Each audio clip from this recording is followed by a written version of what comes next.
You ready? Everyone. Let me know when. 10 seconds, we're gonna get going here.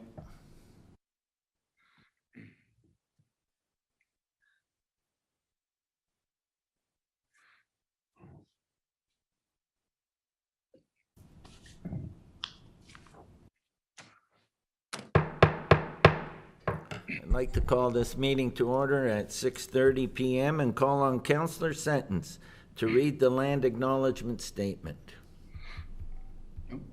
Thank you, Mr. Mayor. The City of Thorold is situated on treaty land. This land is steeped in the rich history of the First Nations, such as Hattawaranak, the Haudenosaunee, and the Anishinaabe, including the Mississaugas of First Nation. There are many First Nations, Métis, Inuit people from across Turtle Island that live and work in Niagara today. The City of Thorold stands with all Indigenous people, past and present, in promoting the wise stewardship of the lands on which we live. Thank you, Councillor Sentence. Are there any declarations of interest? Seeing none, adoption of the agenda. Call on Councillor Neal to move, Councillor Wilson the second, the motion to adopt the agenda. Is there any discussion? All those in favor? Opposed? That is carried.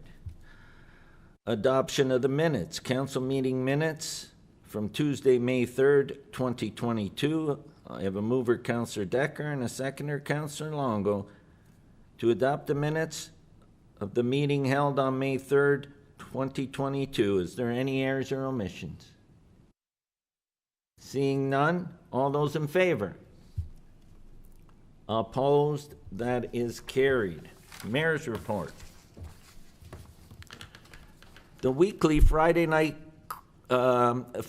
Cruise Niagara cruise nights are in full swing. They began May 6th, and it was very busy this past Friday, May 13th, with beautiful weather and an excellent crowd. I have attended both Fridays so far and would like to thank our BIA and Cruise Niagara for bringing these cruise nights to our revitalized downtown. On Monday, May 9th, CAO Manoj Dalwaria and I met virtually with Executive Director Aaron Graybill and Vice President Jeanette Smith from Big Brothers Big Sisters of North and West Niagara. We discussed ways we can work together collaboratively within the community to assist this great program. For more information or to get involved, please visit their website at bbbsmentors.ca. On May 9th, I attended the European Union Day in Niagara-on-the-Lake.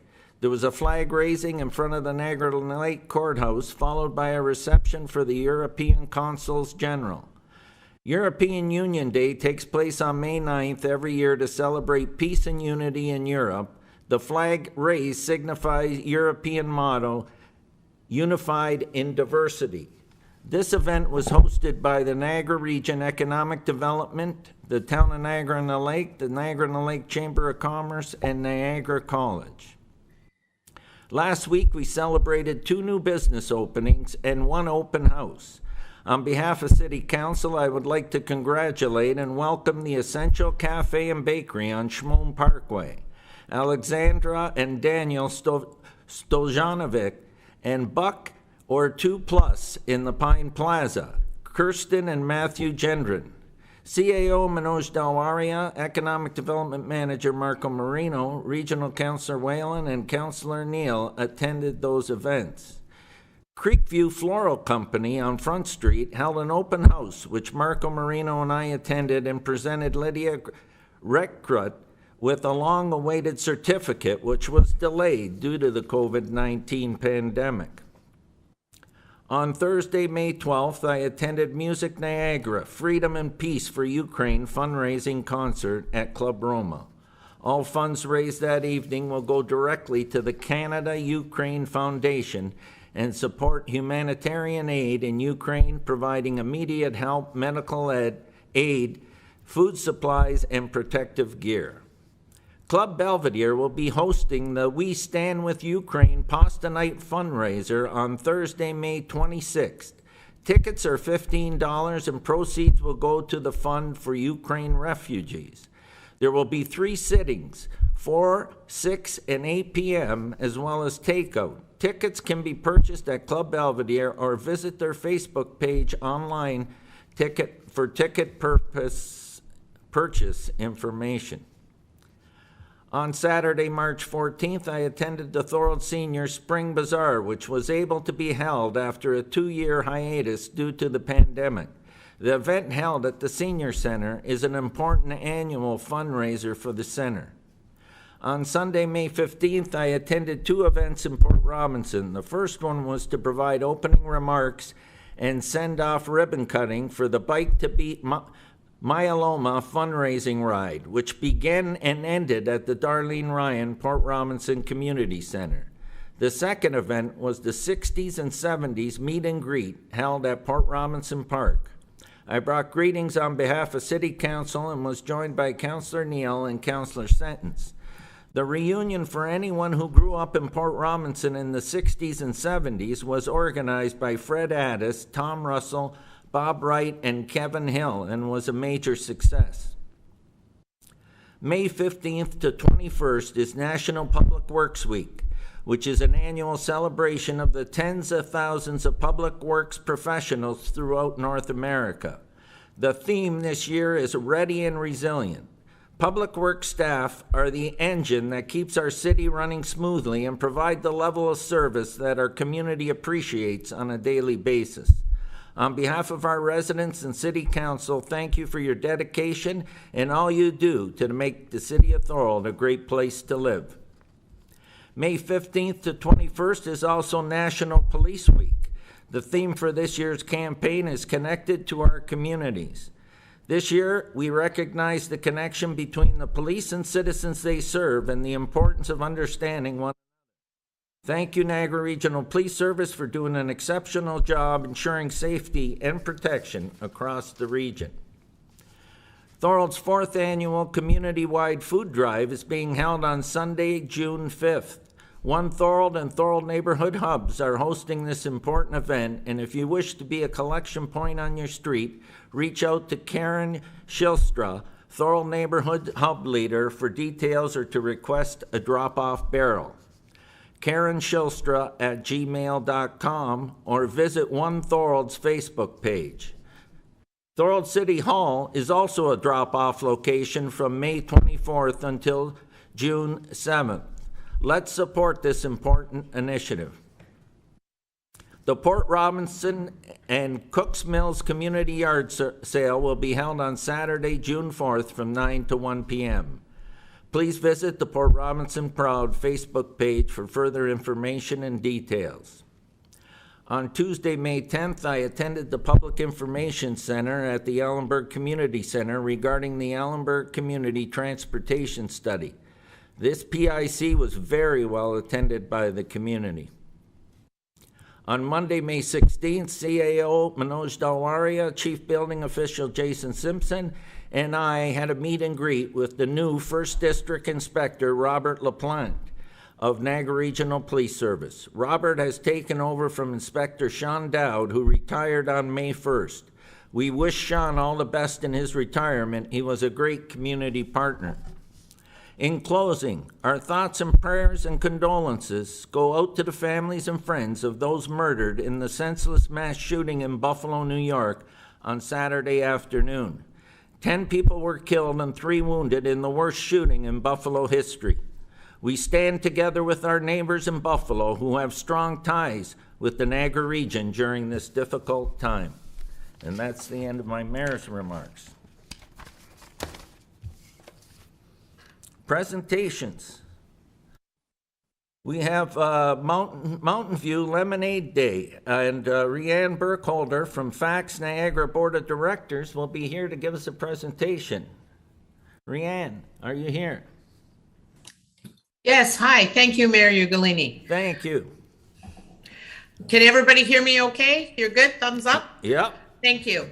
Hi, my name is Rhiannon Burkholder, and I'm a director with the Family and Children's Services Foundation Board. I also have Brittany with me, who is one of our public relations specialists at Family and Children's Services, who's going to be our technical person. What we are promoting today is a Mountain View Lemonade Day. It'll be June 12th of this year, and it's exciting news because we're not pandemic related. It is going to be a lemonade stand, and the purpose of this event is community driven, and is encouraging kids across Niagara to team up and fundraise to support summer camps for the initiative of our Family and Services children. So I will do the presentation. It's very self-explanatory, and take any questions that you would like after. Thanks, Brittany.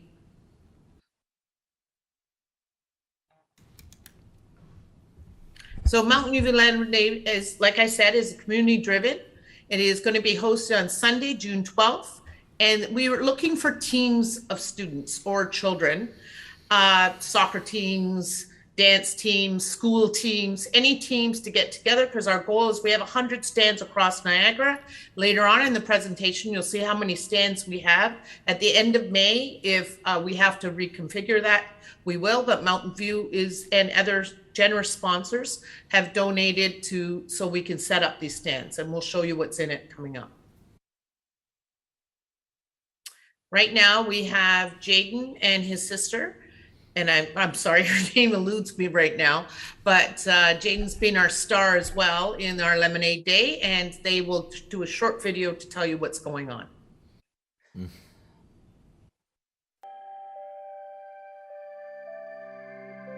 So a couple years ago, my sister and I started a lemonade stand, and it was just all about we wanted to raise money. And then we got the idea that the money should go to sending a kid to camp.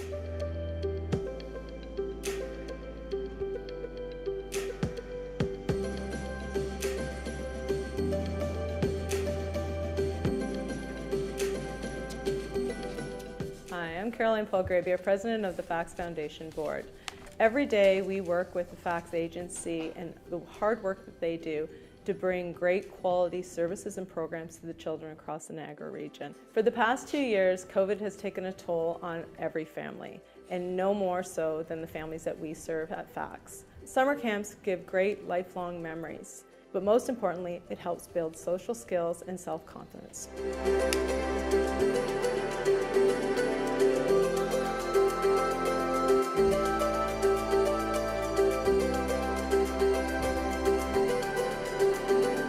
Hi, I'm Mark Bassiano with the Mountain View Building Group, and I'm honored and excited to be here today as a partner with Family and Children's Services to aid them in their crucial role as they protect children and strengthen families throughout our region.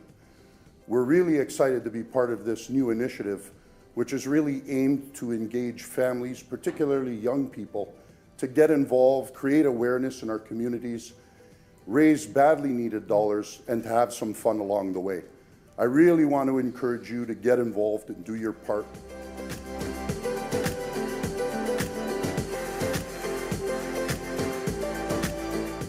In 2022, our goal is to have 100 stands, and every stand to raise $1,000. It's a big, big goal, but we know we can do it. $100,000 is going to create 400 plus big smiles next summer. We hope you'll help us out.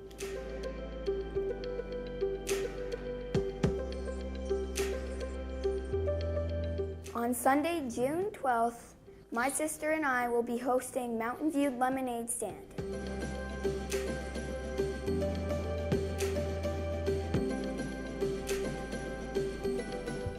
Please help us and proclaim Sunday, June 12th as Mountain View Lemonade Day. I want to thank you in advance for all your support in something that truly will make a material difference in so many lives across the Niagara region. Please join us on Sunday, June 12th for Mountain View Lemonade Day. Cheers, guys.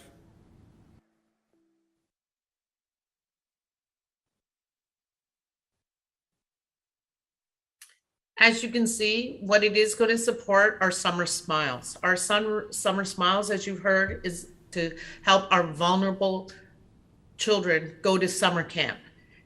it's being needed more than ever this year, as everybody else needs. Everybody needs to go on a vacation. Well, these kids are just happy enough to go to camp. So we're doing our best, and we're looking for support to share our exciting news and towards our fundraiser. So there are pretty impressive stands.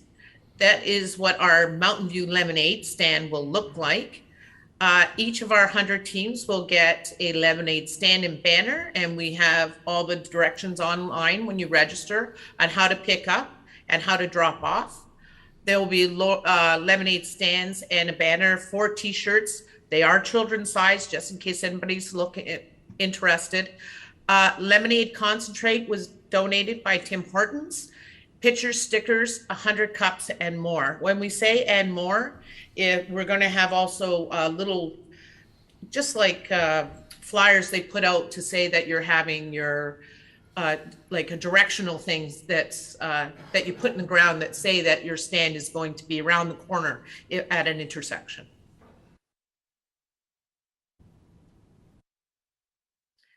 So far, we have delegated, as you can see, 5 for Thorold. That it would include Thorold South, Port Robinson. If we find a low registration by the end of May, we may configurize that, and we find out there's an uptake in Thorold. Absolutely, that the 5 will go out to the first come, first serve. Then we will have a wait list, and if we find that we have stands left over in any other our supporting areas in Cross Niagara, we will shift it to those communities as well. So it's Sunday, June 12th, Mountain View Lemonade Day. And if you've noticed, we have a few people that are adding to it. You're our last municipality that we have come to speak about this day. We're looking for support, whether it's through social media, spreading the word out. I've had the opportunity to speak to Councillor DeRose earlier, and because he's the only one I know with 3 small children, and to get excitement and to get some teams maybe together, and hopefully we can see an uptake. And we're looking for some champions here in Thorold so that we can borrow stands from other areas. And we can make it a competition.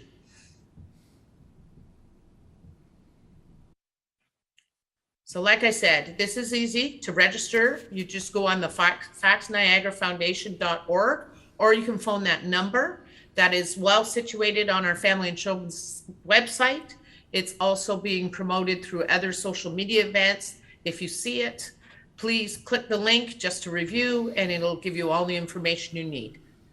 I have time for any questions if needed. Thank you, Ryan. Can I get back to gallery view, please? Is there any questions for our presenter? Go ahead, Councillor DeRose. Yeah, I just want to make a comment of support to Rhiannon and his great endeavor. I know she reached out to me, and I'm 100% going to set one up with my kids. I know Councillor Wilson has young kids too, so maybe she wants to join mine, but I think it'll be a fun day. I think it's a great cause and great stuff, Rhiannon. I really appreciate it. And any other help I can help you with, or my family, we will. And I just encourage everybody else with kids and to get out and I think it'll be a fun day. Hopefully the weather cooperates. Thank you. Thank you, Rhiannon, for the presentation. Thank you, Councillor DeRose. Councillor Hanley. Hey, Mr. Mayor, just comment too, it's a great initiative, and I'd like to put a motion on the floor that we designate this a community significant event. I believe we need to do that to allow it to go forward. So I'd like to put a motion on the floor in that effect, Mr. Mayor, after fellow councillors have commented or asked questions. Do we need to? 1 second, Councillor Hanley, I don't think we need to do that. Sorry, Mr. Mayor, it's not necessary for the event to go forward to designate it a municipally significant event. It's only if there is liquor license, am I correct? Correct. That's only if there's a liquor license, Councillor Hanley? You're muted. Right, Mr. Mayor. Okay, thank you. I only mentioned, okay, I wasn't sure to tell you the truth, because I remember some years ago, someone actually had a lemonade stand up and someone complained about it. And they actually deemed that they need to have a license if there's going to be any exchange of monies. So that's, I just don't want anybody, it's a great initiative, but I just want to make sure our I's are dotted and our T's are crossed. Thank you, Councillor Hanley. Anyone else? Councillor Sentence. Yeah, thank you, Mr. Mayor. Through you, thank you for the presentation. It's great initiative, like the other councillor said. What do you need from us? Will you be sharing it on Facebook, or are you asking us to put it on our website, hopefully, and spread the word? My kids are a little older, but I'll come drink the lemonade if they're putting it up. But yeah, thank you for asking, Councillor Sentence, and thank you, Councillor Hanley. We do want all the support we can get, and to add to just to go back to Councillor Hanley's comment, we do ask that the people do it in their area or their neighborhood. If they are doing a, let's say the Pine Plaza or something, they would have to adhere to all the bylaws and have all the permissions on their own. That is how we are managing this fundraiser. If there won't be, if there are any complaints, we hope that everybody has complied with the town's bylaws. Yes, we are asking that you promote it with social media. We would love to have the city of Thorold promote it as well. Brittany is here with our public relations department, and she can reach out to any significant person that you can send to us, and we can send you some information to put on your social media if that is the wishes of the council tonight. Any encouragement, champion within the area. We also want to really stress that we're also including Thorold South and Port Robinson as part of our community. So we would really like to see some stands all over the place, get people driving around Thorold. Family and Children's Services are hoping to have a map. Might not be so interactive, but a map to show where all our stands are being held. And we do know we have some social media events, like some media going around to all the particular stands that will be up that day. great, thank you very much. We'll make sure that if that information's forwarded, we'll make sure it gets out on our social media and website. So we'll do a splash from our end as well, okay? Thank you, Mayor Ugolini. We'll have one of our public relations officers contact Joanne to make sure that it gets through. That's great. Anyone else? Seeing none, Rhiannon and Brittany, I want to thank you. This is a fantastic initiative, and we'll put our support behind it 100% and do what we can to make the day a major success. Thank you so much. Thank you. Okay, up next, we have the Niagara Region Official Plan Update. Dave Hayworth, Official Plan Policy Consultant from the Niagara Region, will be leading this presentation. And Dave, are you there?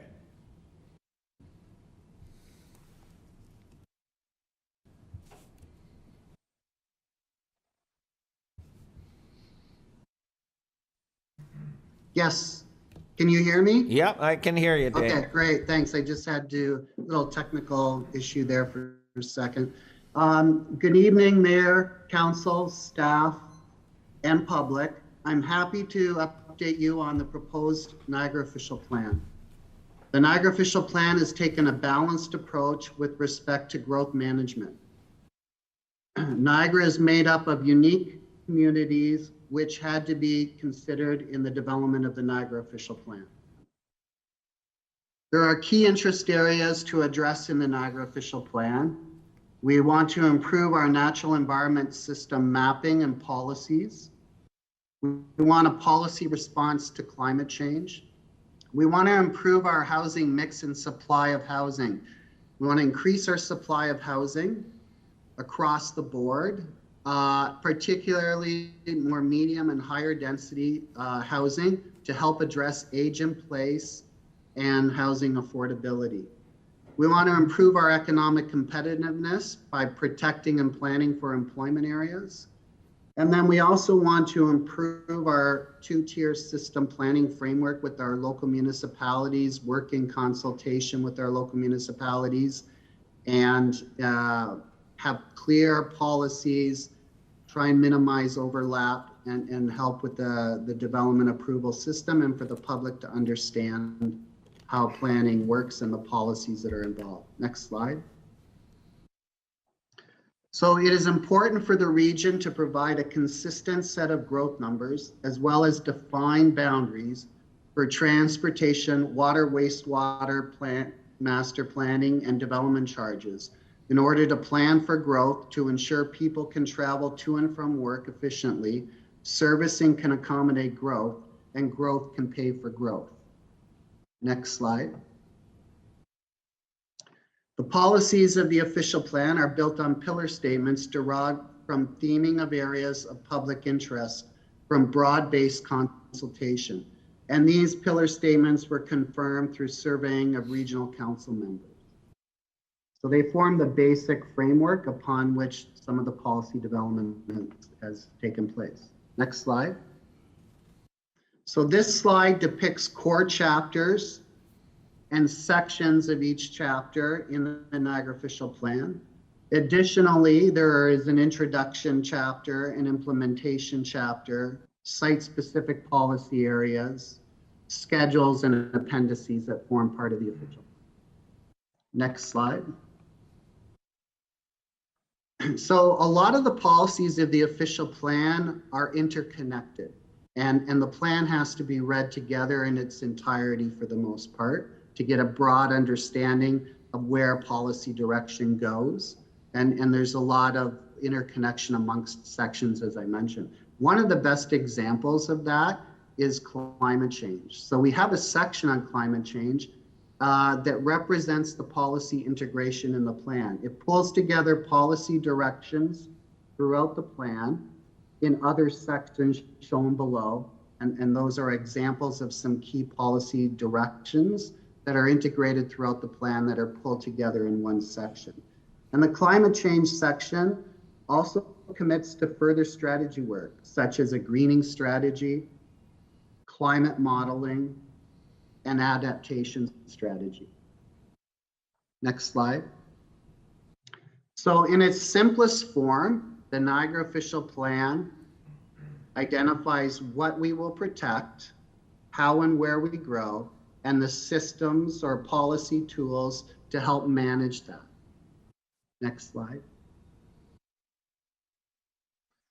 What we protect are resources important from an ecological or climate change or food supply or cultural heritage or economic perspective. And for the and you can see those resources identified in this slide. For the purpose of this presentation, I'll highlight the natural environment system and agricultural policies, which have been kind of the core areas of public interest as we've moved along in the development of the official plan. Next slide. So our natural environment system, Regional Council selected option 3C amongst a variety of options, which was the strongest option in terms of environmental protection. And you can see the core natural heritage system and what it includes, you know, key hydrologic features, key natural heritage features, provincial natural heritage system, linkages and buffers, and supporting features. There has been significant consultation on the natural environment system mapping and policies. A public information session was held on February 10th. And on February 17th, a session was held for property owners in the urban areas with newly mapped features. The region mailed over 1,700 letters to these property owners in the urban area with newly mapped features, and about 110 of them went out to property owners in Thorold. Next slide. So this slide shows the extent of the natural environment system across the region. And the legend on the right-hand side identifies the different features that are components of that natural environment system. You have, you know, your provincially significant wetlands, other wetlands, significant woodlands, other woodlands, as some of the core areas that are usually of particular interest with the public and the development community. Next slide. So another important component as part of like its economic importance to the Niagara region, and of course from a food supply perspective as well, is our agricultural land base. And we have agricultural policies to protect the agricultural land base from fragmentation and creation of new non-farm uses out in the agricultural area. And you can see it consists primarily of prime agricultural lands that are identified in brown. And for the most part, these are identified provincially. We did work with local municipalities on a few candidate areas where we could look into whether those lands should be prime agricultural or rural, etc. We also have specialty crop lands you see in purple, and of course you have the Niagara Escarpment Plan in green. Next slide. So the region will grow by over 200,000 people and 85,000 jobs in the next 30 years. To manage the growth, we're focusing 60% of housing will be directed to developed areas, what we call the built boundaries, and that's the intensification rate. And that rate is 10% higher than the provincial requirement of 50%. Despite this, and despite directing growth to some strategic areas throughout the region, there are communities that do need more land. And the expansions for those communities, as you probably heard in the press, etc., there are expansions proposed as part of the official plan, represent 1% of the regional land base. Next slide. So Thorold's current intensification target is 15% in the existing regional plan and Thorold official plan. The new target is 25%. This is based on historic trends, 27% between 2015 and 2019, increases in demand for apartments within the built boundary, and supports the overall regional increase from 40 to 60%. Growth allocation is based on historic share of growth between 2001 and 2016. Thorold had a significant growth rate between 2016 and 2021 as the fastest growing municipality in Niagara, third fastest in Ontario, and sixth in Canada. The Niagara official plan recognizes this and allocates the second highest annual growth rate in the region to Thorold. Thorold has significant supply of land beyond the forecast to 2051, and it will remain to have the supply to accommodate development. Nothing in the official plan will prevent development within the defined areas for development and encourages Thorold to continue to develop as the market demands. Next slide.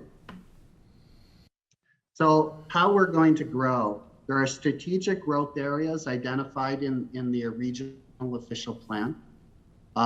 We want to direct growth to urban areas. We have strategic growth areas, and these are core areas where we're focusing significant growth, about 30% of all the growth. That's the downtown St. Catharines provincially identified growth center, the GO station areas of Grimsby, St. Catharines, Niagara Falls, and future area in Lincoln. Regional growth centers in downtown Welland, as well as the South Niagara Growth Center, which is around the future hospital site in Niagara Falls.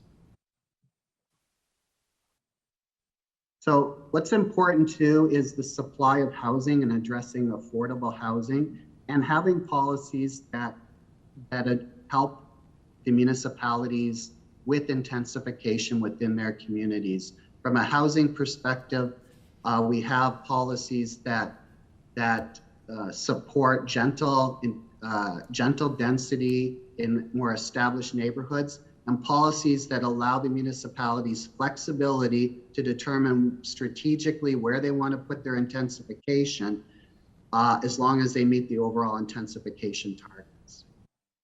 So one of the other areas of growth, you can go back one slide, sorry. One of the other areas of growth that we're looking at are planning for jobs, right? Making sure that the jobs are hand in hand with the growth that occurs.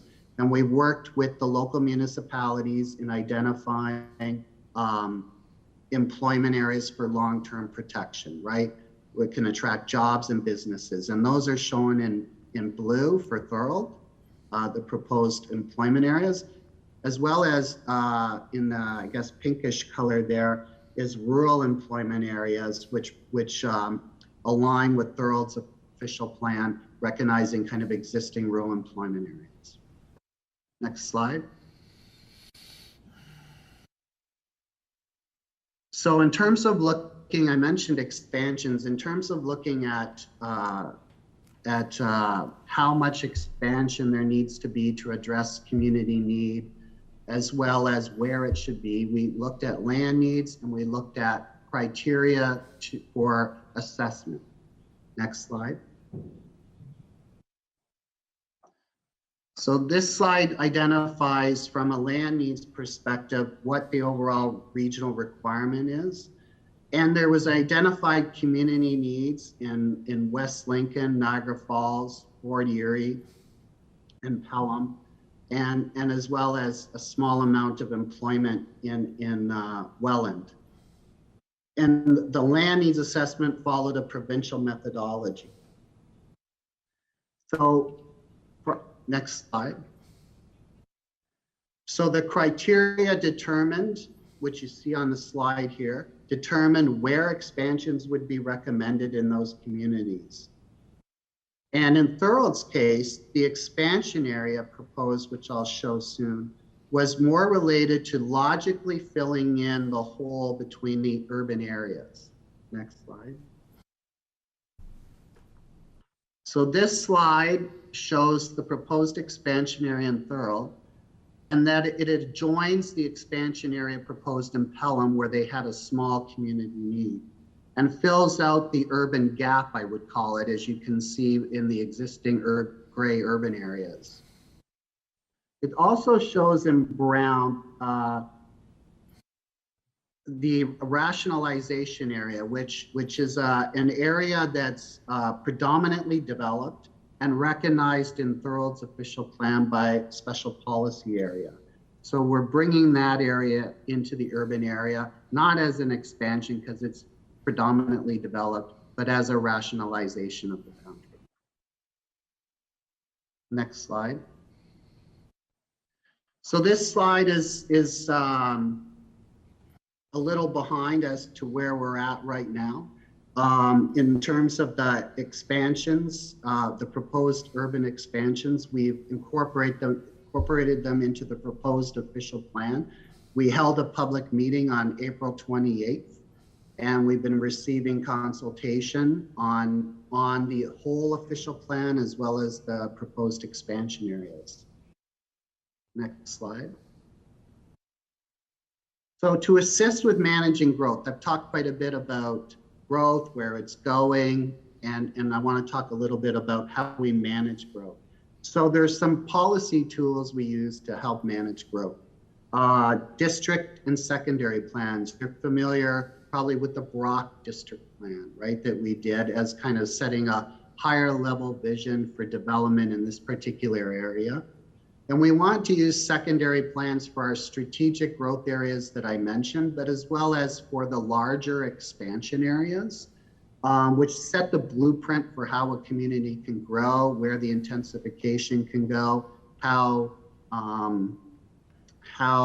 the growth will be serviced, and how the road network will provide a proper transportation system. As well, for the larger expansion areas, secondary plans are done in concert with sub-watershed plans. Urban design is another way. We're formalizing the region's urban design program into the official plan.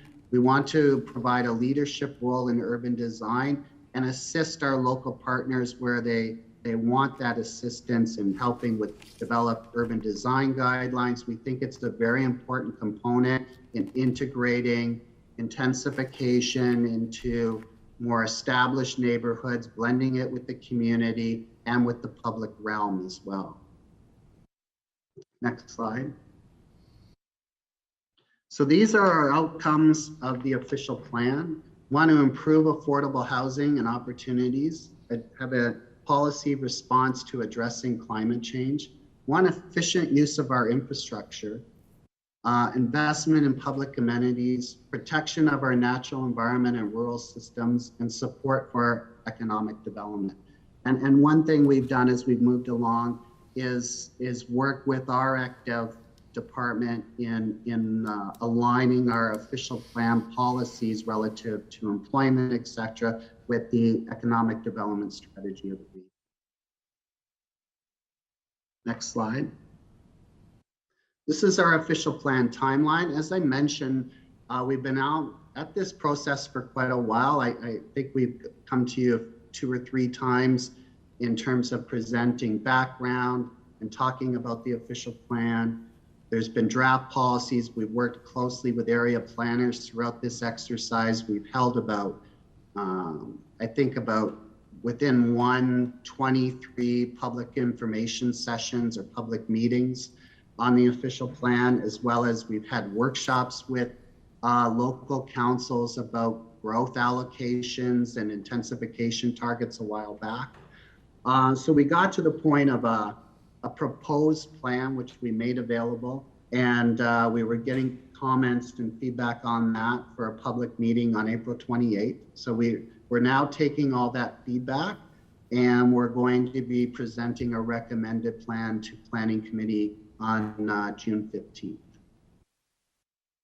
So once the official plan is adopted by the region, it goes to the province. We want to get it to the province by the beginning of July to meet the conformity deadline.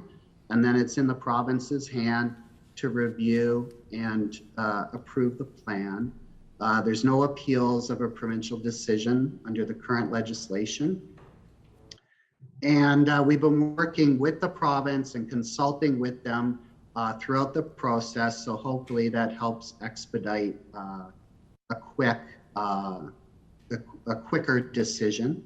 They are going to be dealing with a bunch of official plans all around the same time. Once the province approves the plan, local municipalities have to bring their official plans into conformity with the regional plan and address core provincial policies, regional policies, but then also address their local planning matters. So that concludes the presentation and available for questions. Thank you. Thank you, Dave. And now I'll open the floor up for questions. Is there any questions for Dave? Go ahead, Councillor Sentence. Thank you, Mr. Mayor. Through you, thanks for the presentation. So in all of it, and I'm going to sound like a broken record, when you're doing this and you're sending this off to the provinces, has there been talk, have you looked at giving the municipalities more leeway in what they can say they like in their municipality, as opposed to someone in Toronto that may not have even seen this land other than on a map? I'm sure you've heard this from others.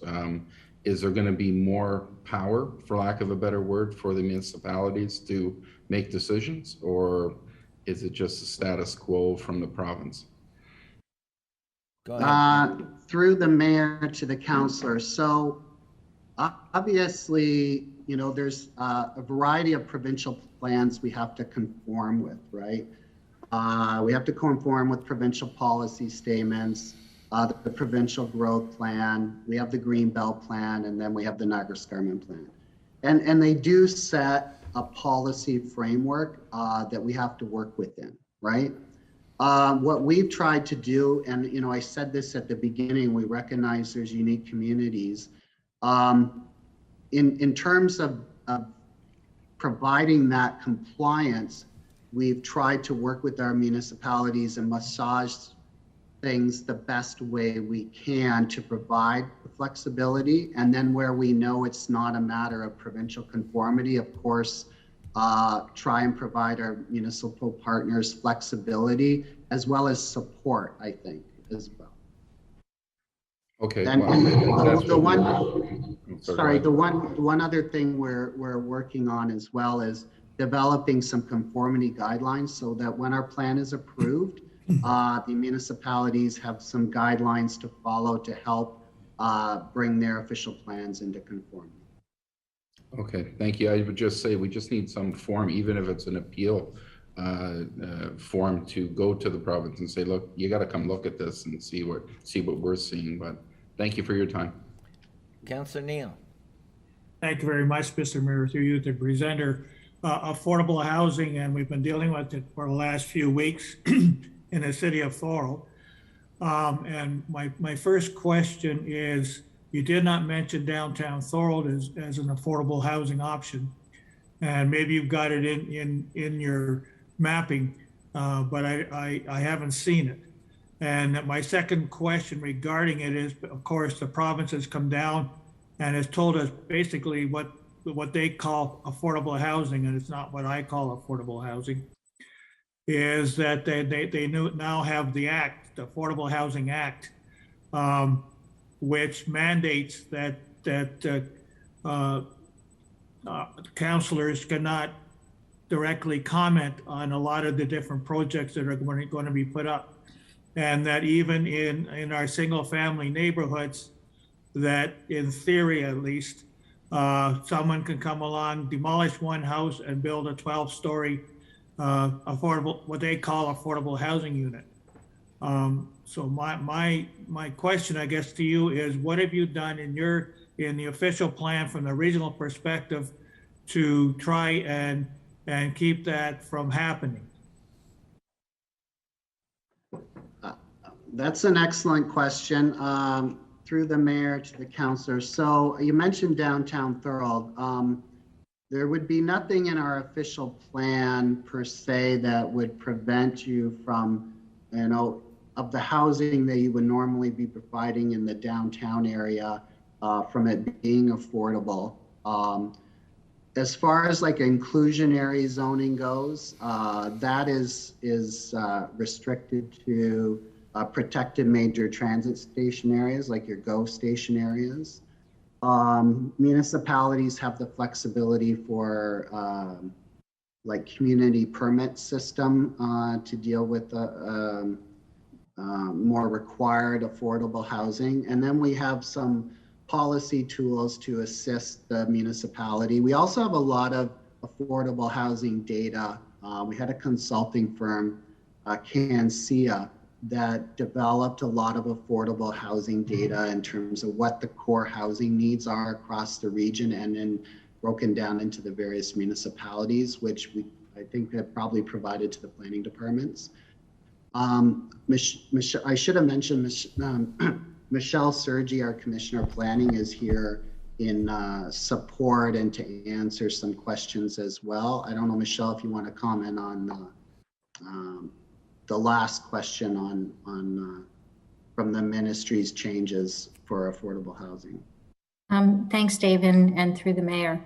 One of the gaps that we noticed when we were out talking to the area municipalities when we were developing the plan was that when you're talking about what I'll refer to as stable residential neighborhoods and the concern that you mentioned about higher density being introduced to those, we did try to add policy language that puts it more in the hands of the area municipalities and their council to make decisions about density, because there was concern that the provincial plans required intensification anywhere and everywhere, and there was nothing we could do about it. And that's not really the way the plans are written. It's really meant to target intensification to strategic areas and not, just throughout the municipalities. So we did add some language to the plan to provide some support to protect some of those areas. That being said, we're familiar with Bill 109 that the province released recently. It's been referenced as well, where, for example, site plan delegation has been directed to go to staff at the municipalities. What I can't say, so that's the way we've authored the plan at this point in time, but I can't predict at this point in time whether or not the province will continue down the road with some of the recommendations that were made by the Affordability Task Force, where they may look at things like exclusionary zoning, where they're prohibiting single, semis, and grade-related developments. So I think that's a little bit of an unknown for all of us, but as it stands now, we've written into the plan some specific policies to help area municipalities direct intensification to appropriate areas. Thank you, Thank you. Michelle. That's an Oh, excellent another point. question regarding Greenbelt legislation and putting some of our Greenbelt areas into your official plan, because I'm specifically talking about the Lake Gibson corridor. And I know we have gotten through to the province to put it in the Greenbelt, but that doesn't necessarily equate to maybe someday in the near future that it is changed on that. But are areas like that, specific area in our city, included in your official plan? Through the mayor to the councillor, yes, that area was incorporated by the province, and we incorporate that area. Thank you. Okay, thank you. Councillor Hanlon. Thank you, Mr. Mayor.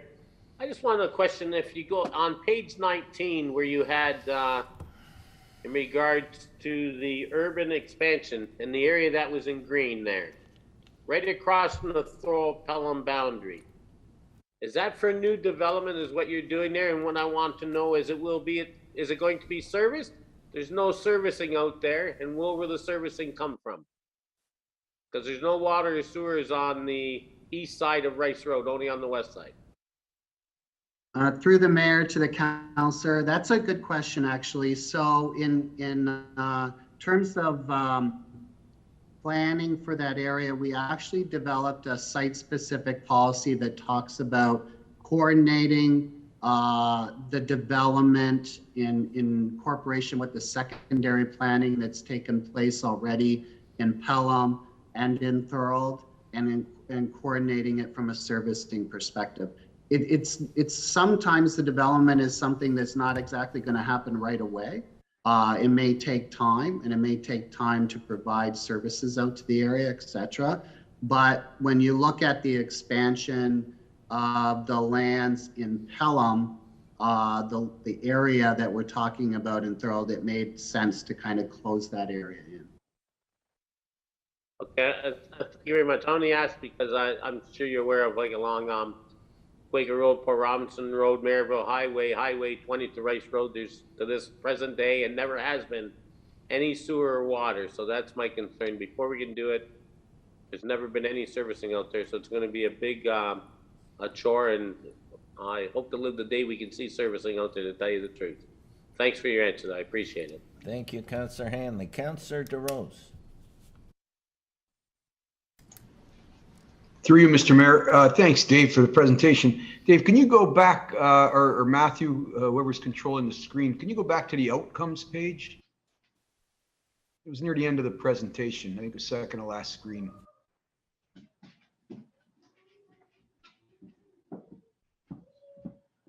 Thank you. You know, it's just, and it's, you know, I'm making a comment, but I also, if you can clarify for me, if you look at the four of them, okay, all of them are safe: climate change adaptation, efficient use of infrastructure, support for protection of natural and rural systems. So three of them. Now, my biggest concern is the region. We have nowhere to go unless we intensify towards the city cores, where all the anemones are, and those three things don't jive with outcomes or goals. Can you just comment on that? Because I think we're taking up far too much precious farmland. And I know in southwest Thorold, past Port Robinson towards Welland, we're starting to creep back towards Highway 20, and I'm finding that's farmland that maybe might be needed one day. I don't know. But can you comment on that, please, Dave? Yeah. Thank you.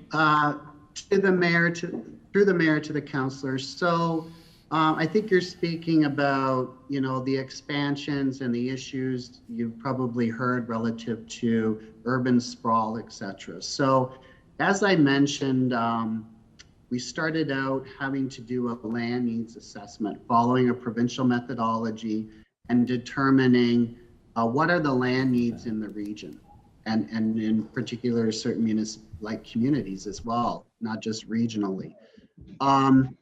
So we completed that exercise, and as I mentioned, we used a higher intensification rate than the provincial requirement of 50%. We used 60%, and we thought that was reflective of the local, municipalities' desires, and we worked hand in hand with the local municipalities in developing the intensification target for each municipality, which then averaged over to 60%, right? So as I mentioned in Thorold, yours is increasing from 15 to 25%, which is pretty reflective of what's been happening in Thorold as of the last few years, as I mentioned in the presentation.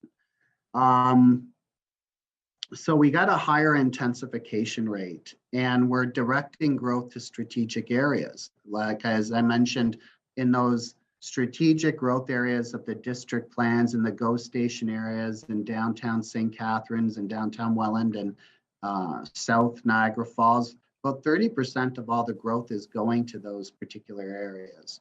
So even with all that strategy, and local municipalities, you know, when they have intensification, as you can probably appreciate at the local level, when you're dealing with the intensification development proposals, there's a lot of neighborhood opposition at times to those development approvals, right? That you have to consider as well. So we recognize that as well. So we're trying to strike a balance in everything, and with all of those factors considered in, and you know, inputted into the land needs in a sense, came out that there's still community land needs across different municipalities, as I mentioned, right? So then we have to look at where are we going to expand. And if you looked at the agricultural map, there's not a lot of white area or rural areas. Predominantly, it's greenbelt or prime agricultural area. So we're very limited in the locations that we can actually expand. So when we look at prime agricultural land and it's mapped as prime agricultural land, it doesn't necessarily mean all those areas are being farmed or have been refarmed recently. And agriculture was one of the, and the natural environment, as I mentioned, were two really critical key criteria that were considered in the assessment of where the expansion areas should be situated in the municipalities that had the community need. So we tried to take those impacts into consideration and weigh them into consideration as best as possible. Thank you, Dave. Is there any further questions, Councillor DeRose? Thank you, Dave. Okay, Councillor Kenny. Excuse me. I don't know if this question's for Dave or Michelle, but the Thorold nonprofit built or trying to build 60 units. The city of Thorold waived the development charges. I'm not sure. I never got an answer. The region would not waive theirs. I don't know if they couldn't or they wouldn't. Maybe answer that part of it first, and then. So through the mayor, I'd need to take that one back to have a chat with our finance folks to find out specifically what happened. Okay. The region has completed a review of their regional incentives, and I do know that one of the priority areas was affordable housing.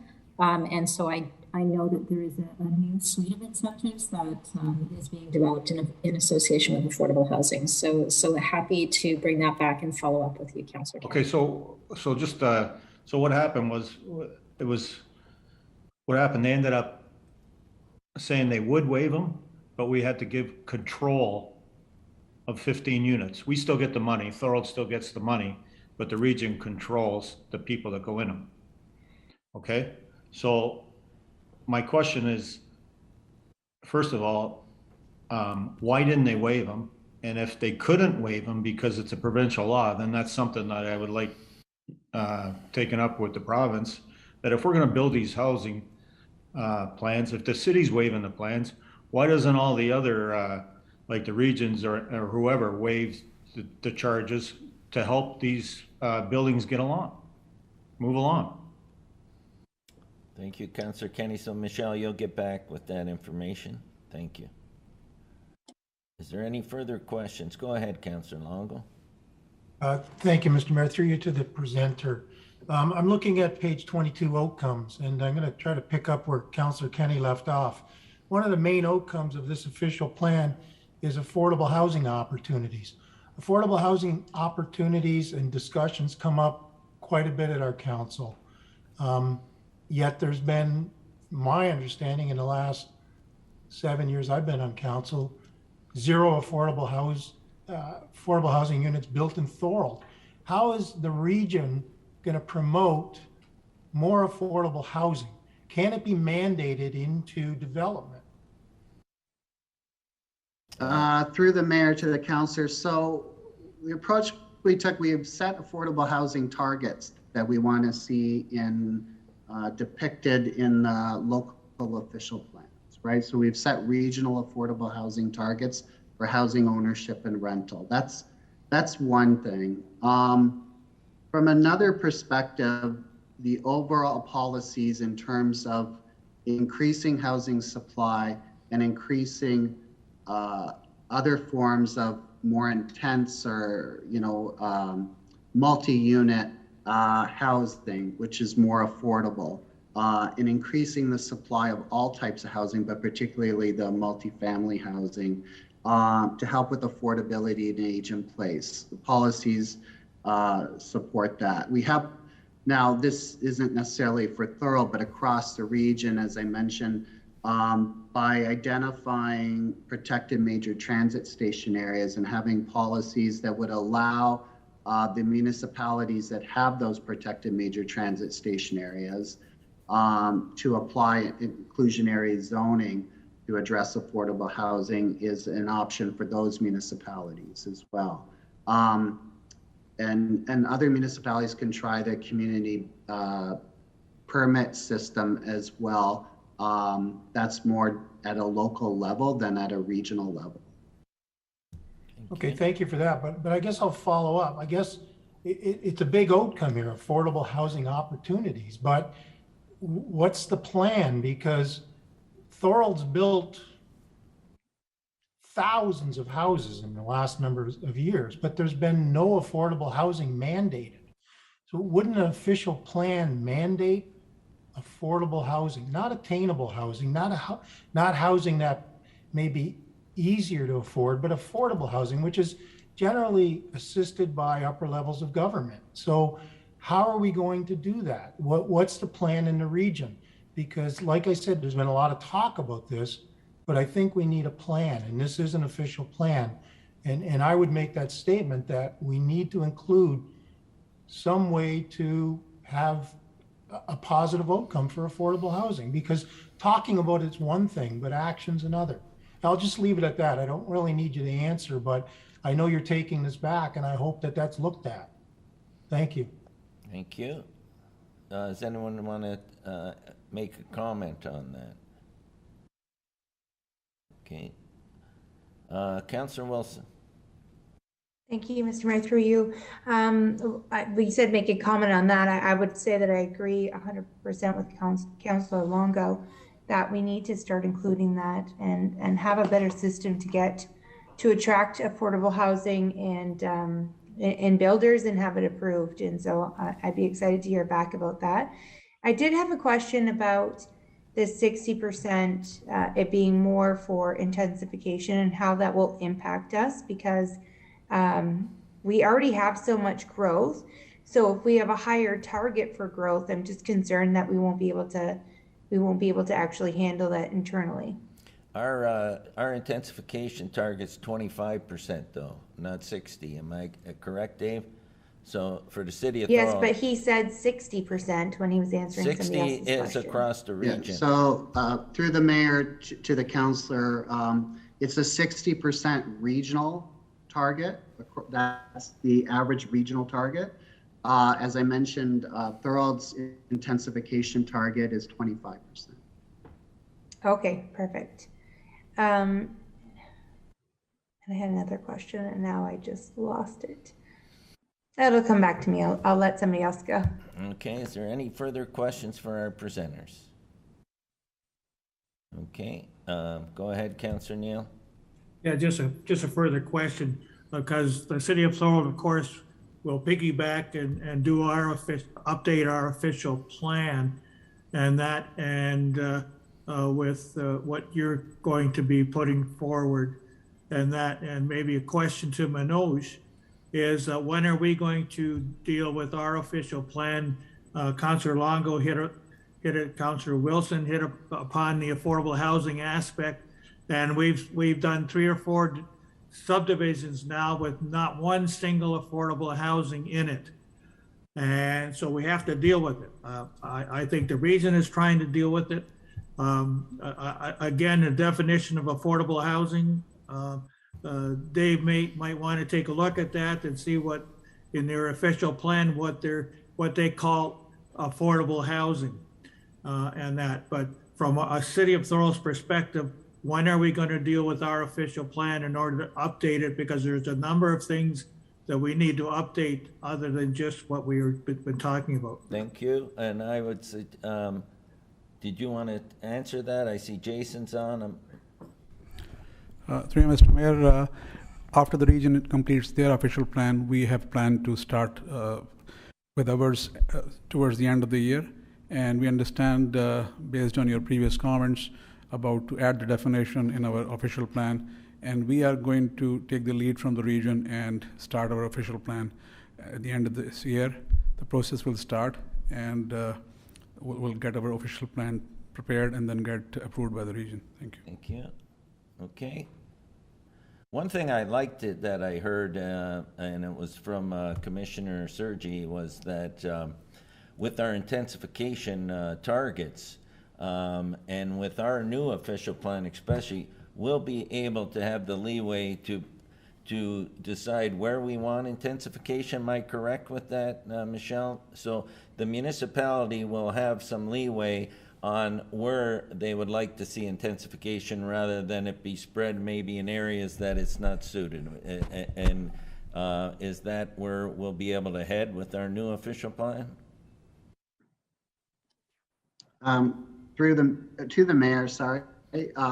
That's true. So as I mentioned, and Michelle added to that, is we have policies for support for gentle density in established neighborhoods, but also that in looking at your overall target of 25%, you can develop an intensification strategy as part of your official plan that identifies where you want that intensification to go. And typically, you're going to look at trying to support public transit and being along corridors. That's the general planning principles. But you'll be able to look at where you want your intensification to go. Our overall concern is mainly that you're meeting the intensification target and you're putting that development in your built up developed areas. Thank you. Okay, is there any further questions? Seeing none, David and Michelle, I can't thank you enough. I know the work that's gone into this. I sit on planning and economic development at the region as well as regional council, and I know the work that's gone into this and the amount of sessions that we've been involved with in the community. So I look forward to the June meeting. Thank you so much. Thank you. Thank you very much. Thanks. Bye. Okay. We move on now to motion to receive and file minutes or adopt recommendations of council, committees, and boards. I have a mover, Councillor Hanley, and a second, Councillor DeRose, that the minutes to review for information purposes, Town and Gown Advisory Committee, Thorold Runway of Recognition, Ad Hoc, Age-Friendly Ad Hoc Committee, Darlene Ryan Port Robinson Community Center Board of Management, Heritage Thorold Lacac, Thorold Runway of Recognition Committee, and Tourism Advisory Committee. Any errors or omissions? Seeing none, all those in favor? Opposed? That is carried. Okay, we'll move on to statement by councillors. And what's that?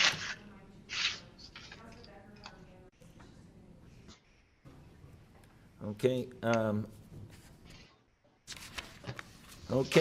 Statement by councillor.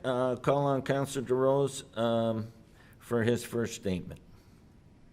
Thank you, Mr. Mayor. Through you, I would like to ask my fellow councilors support that staff be directed to provide a report respecting the city's tendering and procurement policy across all departments, including the estimated cost of creating a permanent procurement position and information respecting Niagara's local area municipalities, whether or not they have a dedicated role or shared responsibilities. I've had some conversations with Marco and our economic development officer, Manoj, and I believe this is the way to go in the future. It might not be ready for this council, but I honestly think we need professionals that do this for a living rather than just department managers. A lot of money is being spent, and we're talking millions of dollars, tens of millions of dollars. So that's my my request for council support to ask for a report. Thank you, Councillor. Can I have a seconder for that request? Councillor Longo. Any speakers to that? Seeing none. All those in favor? Opposed? That is carried. I'll call on Councillor DeRose for his second statement. Thank you, Mr. Mayor. Through you, I have a matter that I'd like to speak on, but it's about an identifiable individual, and so I'd like to have Matthew speak on that. I'll ask the clerk to advise. Closed meeting. Thank you. I'll ask our clerk to advise on that. Go ahead. Through the mayor, if council would like to hear this, the best place for this to happen, of course, would be in closed session. So what we can do is at this time, we'll leave this portion of the councillor statement, and when we get to the closed session portion of the meeting, we can pass a motion if council wishes to go into closed to hear that statement. But we are going into close, so at that time, we'll see if the council wants to add that statement. That's correct. Okay, thank you. Thank you. Councillor DeRose, you're up for your third statement. Yeah, I was approached by people in Port Robinson. So here's my third and final statement, that staff be directed to provide a report respecting the lighting and vandalism of Port Robinson Park, specifically dealing with the area lights, recent vandalism, park signage at the entrance, and enforcement activities.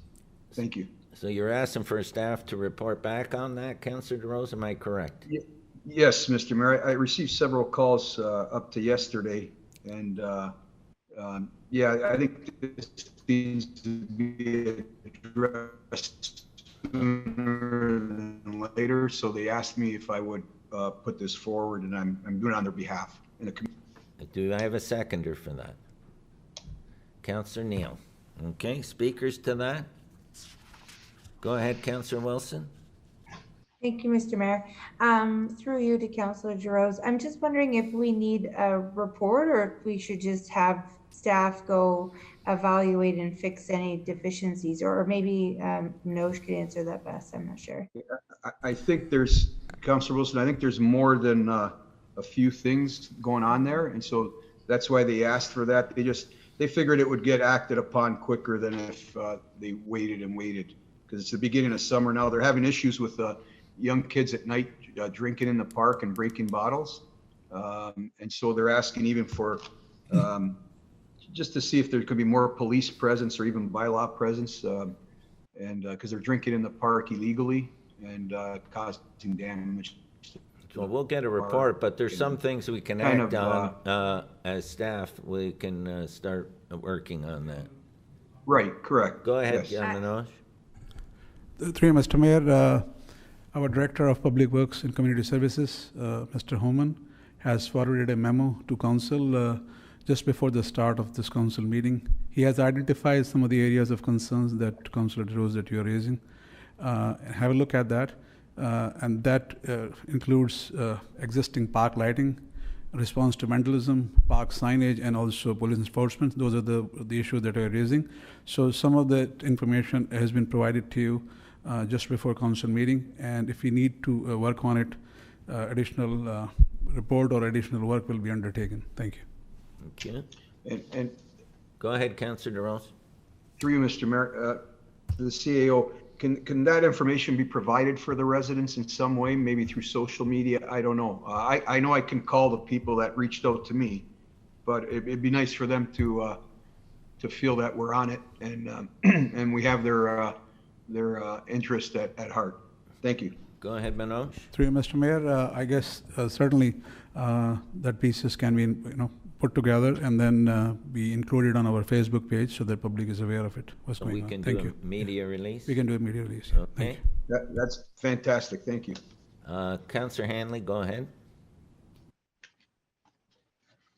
Thank you, Mr. Mayor. If I could, through you, just to make a statement, this could be maybe a means for security cameras, and I know this council passed some time ago a motion, a resolution, I believe it's now in fact the bylaw in regards to cameras, and a request can be made, if I remember correctly, to the city through the Public Works, to the Director of Community Services, and cameras can be installed. I do believe we may have something in policy in regards to that. If staff could answer that, I do believe we did pass in the future that we could do cameras if need be. It just has to be requested, and a request has to be made, and a cost that's associated with it. Councillor Hanley, I'll ask Jeff to comment on that.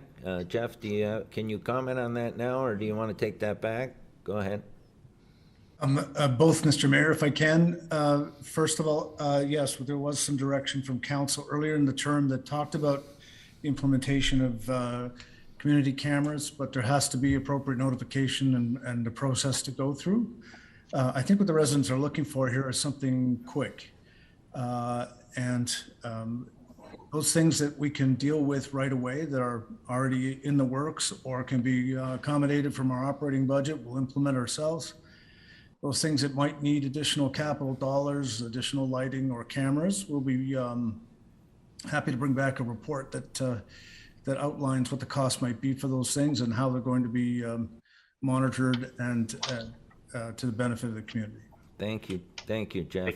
So there's things they're going to implement, and then a more wholesome report can come back in conjunction with what Councillor DeRose said. Are we good with that? Okay, Councillor Sentence, you want to speak on that? Go ahead.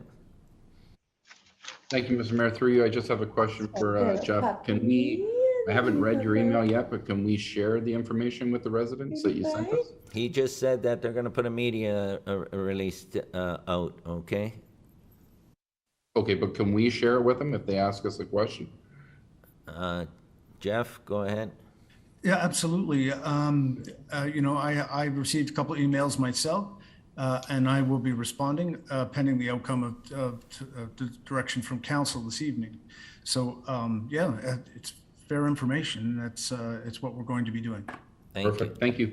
Okay. Any further questions? So I got to move. Councillor DeRose was moving. Councillor Neal, I think it was seconded. Am I correct? That report come back, and staff's going to work on immediate things, and then they'll bring a report back on the other issues. Okay. All those in favor? Opposed? That is carried. Councillor Sentence, you have a statement. Yeah, thank you, Mr. Mayor. The BIA is requesting that we extend the Front Street car show barriers to the original Regent Street. The new owners of Tony's, the Popsicles place stand, business, the Donaire place, all the people at the other end were actually questioning why they were left out. So the new owner of Tony's wants it, and they have requested that we could make an amendment to the original one, and they asked if we could do that tonight. So I'd request that we could vote on that tonight. I'm not sure what it would take, but.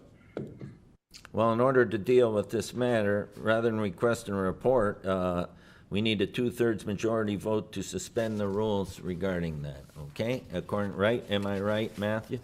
Okay. Did I ask for that? So you're asking, do I have a seconder? Councillor Wilson. Any discussion? I can't see, is there any discussion? Go ahead, Councillor Hanley. Go ahead, Mr. Mayor, I don't have an issue, I guess, because I've had no complaints in regards to the car show itself, but I have had complaints about the barriers being up prior to 5 p.m., individuals not being able to get to their destination per their vehicle. So I know there's been some issues with that. And, so you know, I'll let are we addressing this for one? No, I'll let Councillor Sentence address that because that's a different issue, but I know that was an issue in week 1 and they had to make some adjustments. Can you comment on that? Yeah, at the BIA meeting this morning, they addressed that some of the cars, they were pulling in too soon and they were running for 20, 30 minutes. They're going to address that. They're going to address coming too soon, maybe wait at the arena, or if they're too early until they come in. So there's a few bumps, but they're going to work on those, and that's one of them, Councillor Hanley. Okay, Councillor Hanley. Okay, thank you. Yeah, because there were some concerns from some other local businesses, and I just don't want to be a nuisance to some and favor others. So we can make it work. It'd be great. It's a great initiative. Thank you, Councillor Neal. Just a quick question on the post office. Was the post office advised and they're okay with it? According to the BIA, everybody has been advised. The post office was advised previously, so they were okay with it as long as people could come in. If they had deliveries, people could come in and out. So, okay. Yes, they told me everybody's been advised. Anyone else? Councillor Longo, did you have your hand up? Go ahead. Yes, I did, Mr. Mayor. I wasn't sure what we were voting on. That's why I had my hand up. Are we voting to discuss this? Yes, we're having a discussion now, and then we're gonna vote whether we're gonna suspend the rules and move forward. So do we need to vote to suspend the rules first and then discuss, or are we supposed to be discussing? Yeah, I'm following my directions, but you're correct. That's what we should do. So I need a mover and a seconder. I had a mover, Councillor Sentence, seconder, Councillor Hanley, to suspend the rules. All those in favor? Opposed? That is carried. Okay, so now we got the motion, which can go on the screen again, and then Councillor Longo, I'll let you comment. I just want him to put that on again. Okay, so that the downtown cruise night special event permit be amended in order to extend the road closure to Front and Region. Okay, go ahead, Councillor Longo, and can we? Yeah, go ahead. Go ahead. Okay, I guess I do sit on the BIA, and I wasn't aware this was happening. Unfortunately, I was late for the meeting today, but our agenda said that this was discussed even before this morning's BIA meeting. So my question is, it says Front and Region. When I read that, are we closing Regent Street also? No. No.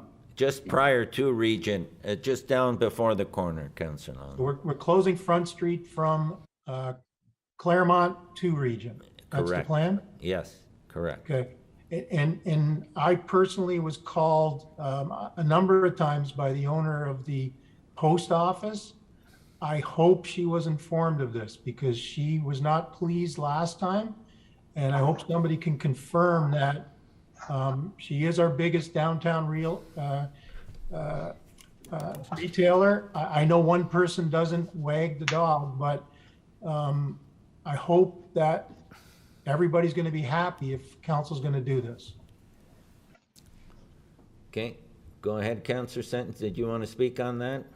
I'm just going by what I was told, and she was already in that area as long as, I don't know when her complaint was to you or when she talked to you, sorry, but I've been told everyone is on board with this and she won't be obstructed at all with anything like it was before. Anybody who wants to come in, they're going to open up the gates and they can come in for her deliveries or anything she needs.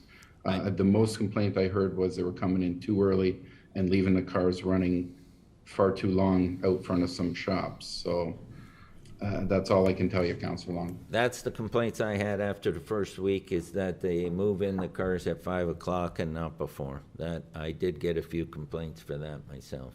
Okay. Okay. And I forwarded those complaints to the BIA, and also was at the car show both weeks. So I know the second week was better, but I know that it's very important that 5 o'clock is 5 o'clock for sure. Thank you, Mr. Mayor. I'll just add one thing. I know this is a kind of a growing experience, a learning experience. We'll get it right. If we're going to extend it because the BIA and everybody's fine, I'm happy with that. I just hope that if things And I'm not hoping that it happens, but if things go in the other direction and people aren't happy, we'll revisit it again to modify it if we have to. But I think we need to be flexible here for both the downtown merchants and the car show enthusiasts. I agree, Councillor Longo, and I do agree that we have to be flexible, and if we have to pivot and make a change again, by all means, we should be doing that. Any further questions? So I had Councillor Sentence's motion. I needed a seconder for that, correct? I needed a seconder. I got Councillor Wilson. All those in favor? Opposed? That is carried. Okay. Now we're moving on to delegations to... Mr. Mayor, you had a couple hands up, Mr. Mayor. What? I think Marco had his hand up and Councillor Decker had their hand up. I can't see Councillor Decker anywhere here on my screen. Councillor Decker, did you want to speak? I'm here. I just can't get my audio to work because I'm working late. But no, I was just going to agree with Councillor Sentence that I think that I was going to support his support that they extend it. And I do keep putting my hand up. I thought you could see it, but sorry if you can't. So when you when I call the vote, you can say you're for or against it at that time, so that I'll know. Okay. Okay. Because I've been putting my hand up, but thank you. Okay. Thanks. And thanks, Councillor DeRose, for noticing. And who else had their hand up? It's not Marco Marino. Marco, are you there? Yes, Mr. Mayor, I'm there. I just wanted to comment and say exactly what essentially Councillor Longo had alluded to, is that I really think we should obviously make sure that that the post office is communicated to on this. I think that's a very important function here, just to ensure that everyone is on the same page. However, I am happy to reach out to Shannon myself to ask and see that she is okay with that, pending whatever council's wishes are this evening. I can follow up with her tomorrow morning. Thank you. Okay. So I had a mover, Councillor Sentence, and a seconder was Councillor Wilson. All those in favor? In favor. Opposed? That is carried. Delegations to report. PDS 2022-24, respecting zoning bylaw amendment application for Artisan Ridge Phase 3A subdivision. File number D1401-2022, and I have Stephen Bedford, Planning and Development Manager, Landex Developments, and I'll call on Stephen for his presentation. Go ahead, Stephen. Thank you, Mr. Mayor and Council. I really don't have a presentation this evening. I've reviewed the staff report. We're very comfortable with the staff recommendations and would like Council to support staff recommendations. I'm here to respond to any questions, should there be any. Thank you, Stephen. Is there any questions before I put the report on the table to Stephen? Go ahead, Councillor Longo. Thank you, Mr. Mayor. I guess I'll take the opportunity to ask Mr. Bedford the same question I've asked a number of times. You're aware that the city of Thorold has measurements in place for setbacks and lot coverage and so on, and these are asking for amendments to that to increase lot coverage and make setbacks smaller. Is that what we're looking at here tonight for this report?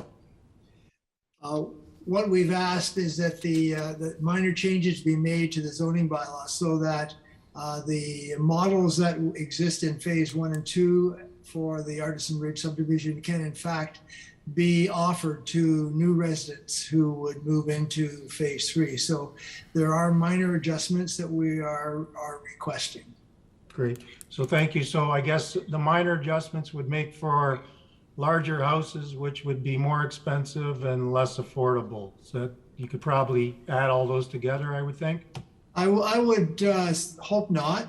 What we're offering to the future residents of Thorold are are dwellings that are the flexibility to choose dwellings that already exist that they could see in the phase one and then phase two of the subdivision. Really just providing flexibility for future homeowners. Thank you. Any further questions for Stephen before I put the report on the floor? Okay, seeing none.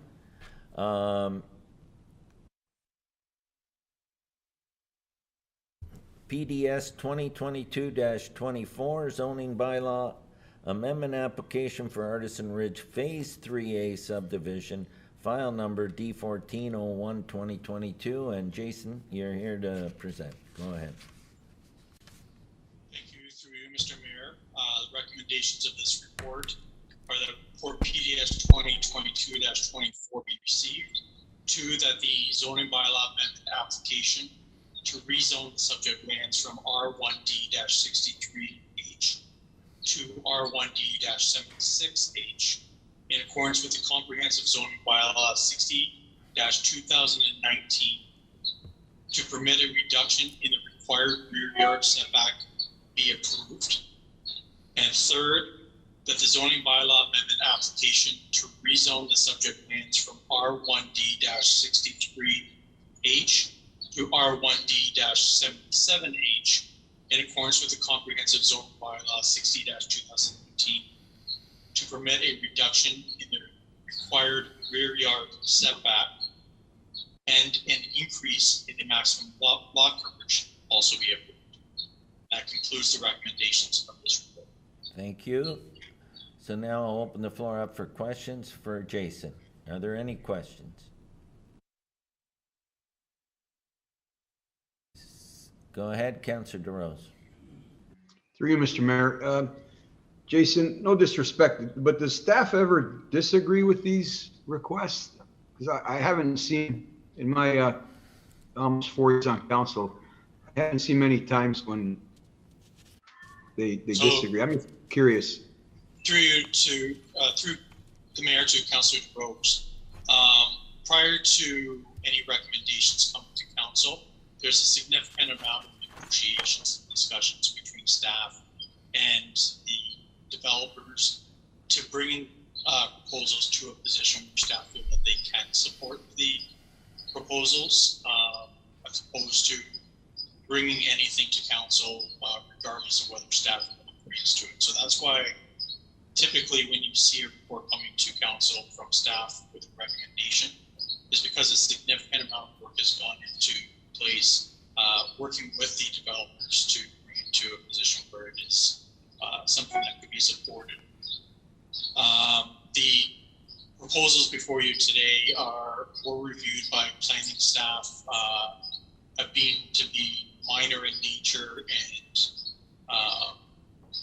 meet planning principles, and that's why they felt it could be supported. Yeah, thank you, Jason. Thank you. Any further questions? Okay, I got a mover, Councillor Neal, and a seconder, Councillor Kenny, for PDS 2022-24. All those in favor? Oh, did you have a question, Councillor Longo? Wait, before I call the question, go ahead. No, I didn't have a question to staff members. I just want to make a comment, Mr. Mayor, if I could. Yes. When you were going to table the report, I thought I could comment. You can. I'm not going to support this. I'm going to be consistent in my votes. We've turned this down with other subdivisions, other developers for the exact same reasons. We have metrics in place, and I understand these are minor, but where's the end of minor variances? Where's the end of minor setbacks? We just keep allowing them. We had a big development on DQ Road a few weeks ago, and one of the things was talking about setbacks. We need to be consistent, I believe, and that's why I just want to let people know why I'm voting against it. Voting against it, we need to be consistent in what we do, and we need to follow the rules that we have in place. That's just one person's opinion, but I will vote against it. Thank you. Thank you. Okay. All those in favor? Opposed? That is carried. Correct? Oh, Councillor Decker. Sorry, I'm good. I'm in favor. Thank you. Thank you. Okay, that's carried.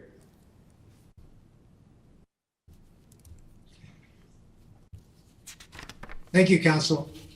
Thank you, Stephen. Delegations to report. PWCS 2022-56 respecting Pride Crosswalk project update and contract approvals. I got a presenter, Nicholas Boza, resident, City of Thorold, and he's going to present, and then I have Anthony Fiore, who's here just to answer questions. He's not making a presentation. So up first is Nick Boza. Nick, are you there?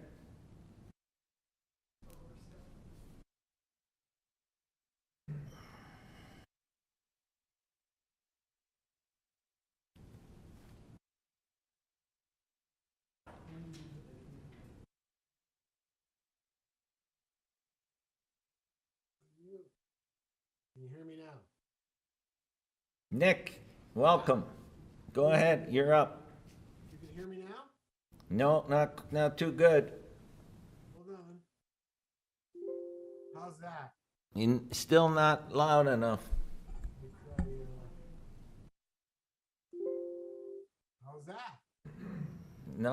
Not too good. I'm gonna try one more thing. Give me a second here, and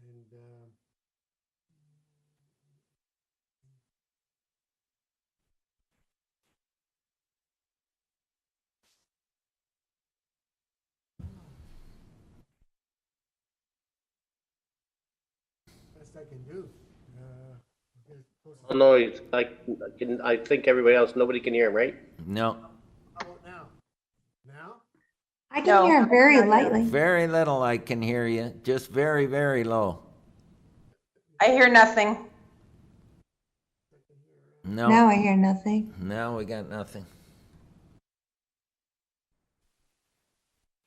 Well, whatever you do, what you just did, do the opposite, and we should be able to hear you louder.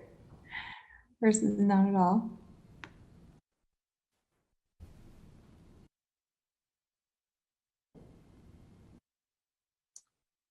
Mr. Mayor, can you go out and come back in? Try it. Go out, log out and come back in, Nick, and we'll then I'll jump in. Okay, I'll try again. Thank you. we'll give you a chance to see if that works, okay?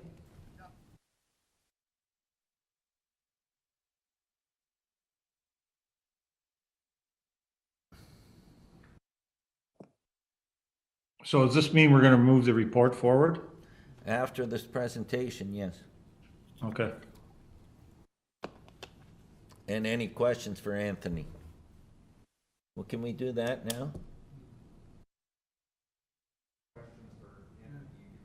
Okay, Anthony's here to answer any questions, so while we get Nick ready to go, is there questions for Anthony? Anthony's not doing a presentation, but he's here to answer any questions that you may have. Go ahead, Councillor Neal. Is he still going to do some funding regarding this? Anthony? Thanks for having me. Before I answer, I want to apologize to Councillor Sentence because I forgot to return his phone call yesterday. So I just want to say sorry about that. But I was working hard to make sure I was on this to answer any questions. In response to Councillor Neal through the mayor, I'm more than happy to do fundraising. It was something that I mentioned in my initial presentation. I think in the beginning stages, obviously, I think it was a different climate back then. Obviously, now the world's moving on. So we have a plan set. I think if the report is going to get passed, we have dates set. Leave that to me, and I'll work on that, absolutely. What I would like from City Council is potentially, I need a figure and I need a number. What are we looking to raise here for the project? What are we looking to bring in for the project? Because that's going to help me out tremendously with my approach and planning something and putting it forth. Thank you, Anthony, and we'll discuss that when the report's on the floor. Go ahead, Councillor Longo.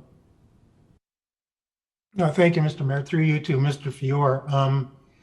Mr. Fior, last time you were here, you said you were going to fundraise. That's what you said to us. So I guess I'll follow up on Councilor Neal's question. How much have you raised to date for the project?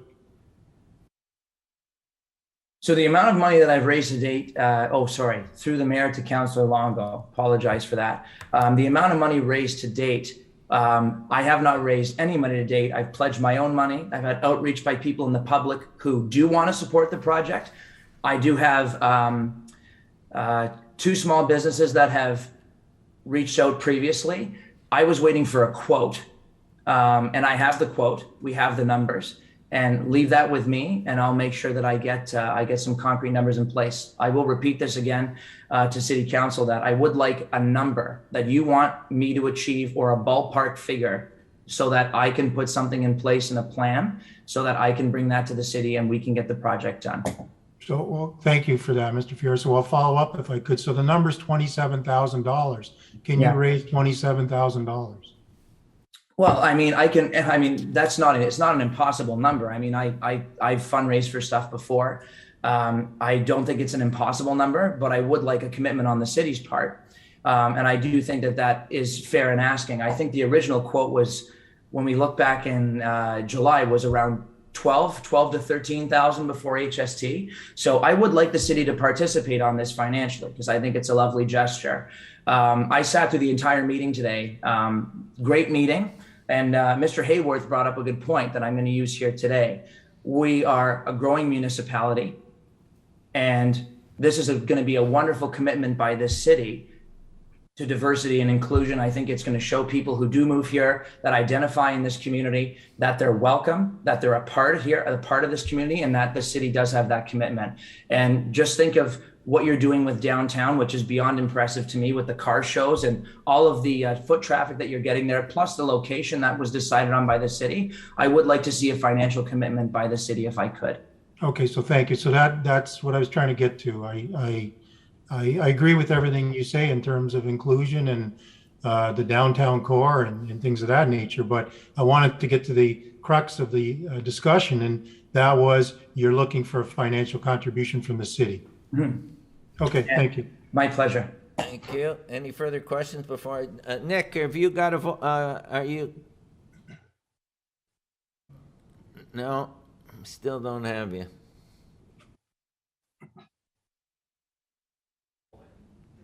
Hey? Go ahead, Councillor Sentence. We'll continue questions. Thank you, Mr. Mayor, through you to Anthony. So I know we spoke briefly. So are you looking for us to pass this report tonight as is, and then you're going to? I trust you're going to be raising some money. I'm willing to put some trust out there. Or do you want us to wait for you to come back and say, I'd raise this amount, we need you to pay the rest? What are you looking for tonight, Anthony?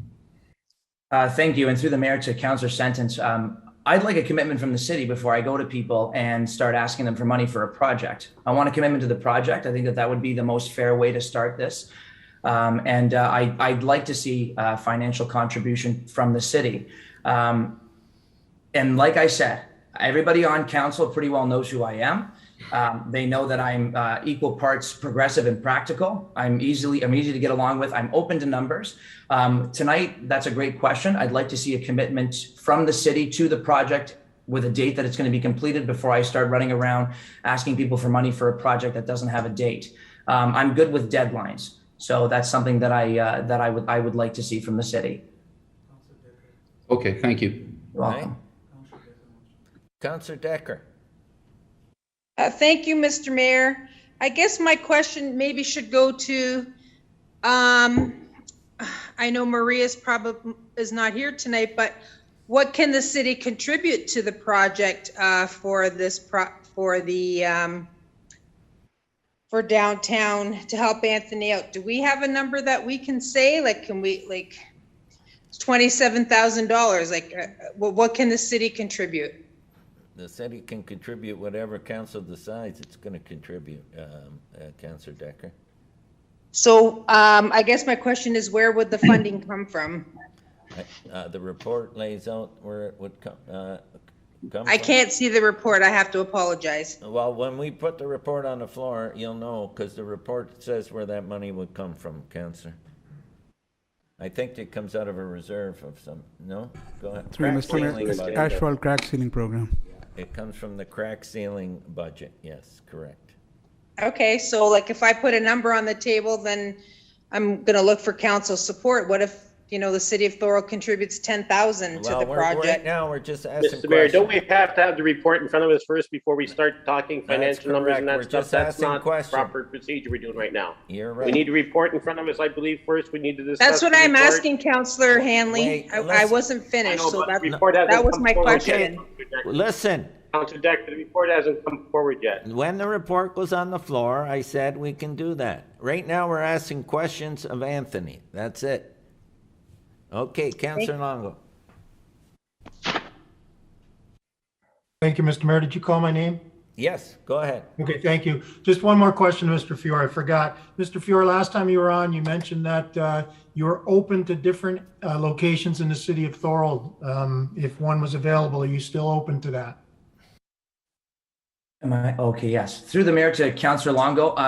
I was open at the time. Truth be told, Councillor Longo, I was open at the time, and the location that you suggested, in my opinion, is much larger than the current location that is in that's going to be shown in the report. So if we're already at $27,000 for that particular crosswalk, I believe your suggestion was the Canada Summer Games facility, which I thought, yes, was a lovely gesture. And if we're looking at this from a cost perspective, then I think that the current location would be the best location for it. I'm also looking at it from a downtown perspective as well, foot traffic, et cetera, et cetera. So I will say, because truth be told, I'm very satisfied with the location that I read about in the article, and that was pitched to me by the city planning department. So I'll ask you the question one more time. Would you be okay with another location? That would be dependent on the location. And yeah, I'd like to hear the suggestion on the location if you'd like. Okay, when the report comes up, I'll suggest a location. Thank you. Thank you, Councillor Longo, for that. Any further questions for Anthony? Councillor DeRose, you got your hand up. Go ahead. Through you, Mr. Mayor. Welcome, Anthony, one of my former favorite students. God bless you. Just one thing that, Anthony, I thought, like, when we voted on this last July, I believed we showed support for it, but we did ask you if you would be able to garner some private funds. So that's my concern, is that you came, it's almost a year later, and I'm very surprised, because I know you're very passionate about this, and we basically supported your gesture. So I'm a little concerned that no money was raised. So that's all. I just wanted to bring that, because we are dealing with other people's money, taxpayers' money. It's not our money. Anthony, So I'm just wondering, is there, like, we gave you a vote of support last summer, so I'm just wondering why you didn't raise any money. Questions? Go ahead, Anthony. So to answer that, through the mayor to Councillor DeRose, first of all, I'm flattered that you said I was your favorite student, or one of them, because I know I drove you nuts for about a year. So Councillor DeRose, to answer that question as honestly as I possibly can. So when the vow of support was given by council, to which I appreciate, and I'm very, very happy that that happened. It was, to my understanding, yes, there was fundraising in there. I don't remember receiving a quote from anybody. So when the quote didn't happen, my better judgment was, it's politics, it's government, it takes time. We were dealing with the second summer of the pandemic. To my understanding, and just maybe my, I don't want to say lapse of judgment, but just me being presumptuous, and maybe that's my fault, was that this was something that was probably going to be brought up either at the beginning of this year or later this year. So I do have people, and I have reached out to people over time who would have been interested in the project. I'm not concerned with raising funds, and I am always respectful of your position on protecting taxpayer dollars. I've heard you many times doing that, and I understand where the question comes from, and believe me, I'm more than respectful of that. So if you leave this project with me, I will get the funds that is going to be voted on by council, and I'll make sure it gets done. And may I remind the council and city and the city council that I had a local electoral district association. And if I can fundraise without a candidate in a third place political party, I can fundraise for a crosswalk. Thank you. Thank you, Anthony. Okay. My pleasure. Any further questions? Okay, I got, Nick, can we hear you yet? How's that? Any good? No, not yet? No. Could we just have Nick call in? Would that be okay? I thought that Mayor? I've sent Nick the information to call in twice. Okay, we'll see.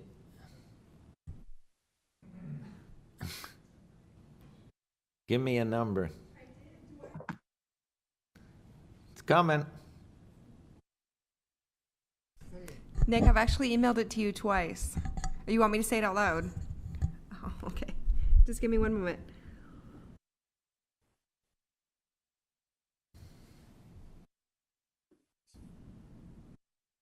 The number's on the Zoom link. There's a lot of numbers there. There's lots of numbers there. Oh, there we are. Oh, you got me? Yeah. Gotcha. Ah, there we go. Okay, let's get, okay. Sorry for the hold up. It never happened before, but hello all. I'm Nicholas Boza. Thank you for having me to speak this evening as a Thorold resident. Friends and family have asked me to present a summary of comments I recently acquired. Firstly, I want to say that everyone I've spoken with is in support of this, is in support of providing a crosswalk. I've been in contact either by myself reaching out to others for feedback and or others have followed up with me directly once they knew I was speaking on this matter. I will give a quick summary of which other minority groups I've spoken with, along with their views in order to give you a pulse reading of the community for council's assessment. I spoke with the administrator of the St. Catherine's Synagogue at 190 Church Street, B'nai Israel, and the administrator at Peace Mosque at 117 Geneva Street in St. Catherine's. They both said that they want to be invited to decide whether they want to participate in this crosswalk project, whether the city of Thorold decides to pay the $27,500 or not. And even though neither have a place of worship in Thorold, they both feel that they are an integral part of the Thorold community. Further, the Italian community has approached me with similar thoughts of participation. Additionally, I've been approached by the medical community, which I have an intimate relationship with through my former career, which I'm now retired from. They believe that those with intellectual disabilities be brought forward to be included, especially after what COVID put many people through as it relates to mental health. Also, Thorold residents did get word to me that they are a son of a Canadian War veteran of the Canadian Armed Forces, suggesting that the local Legion and the local Corps be invited to participate. Further, a Thorold resident of Ukraine descent also got word to me to have their culture be included in the project, considering the current situation in Ukraine. Many feel that inclusiveness is critically important here, while one commented that a standalone pride crosswalk doesn't exclude anyone, probably because everyone can be a subpopulation of the LGBTQ2's community. In response, some of the other minority groups said, we are each subcomponents of each other's communities. Hence, the whole purpose for inclusiveness in this project would be appropriate. So that's the feedback that we've received. Now I'm going to summarize for you their feedback as it relates to financial costs. Again, everyone believes that this is a great project. However, the ongoing maintenance costs required in perpetuity, including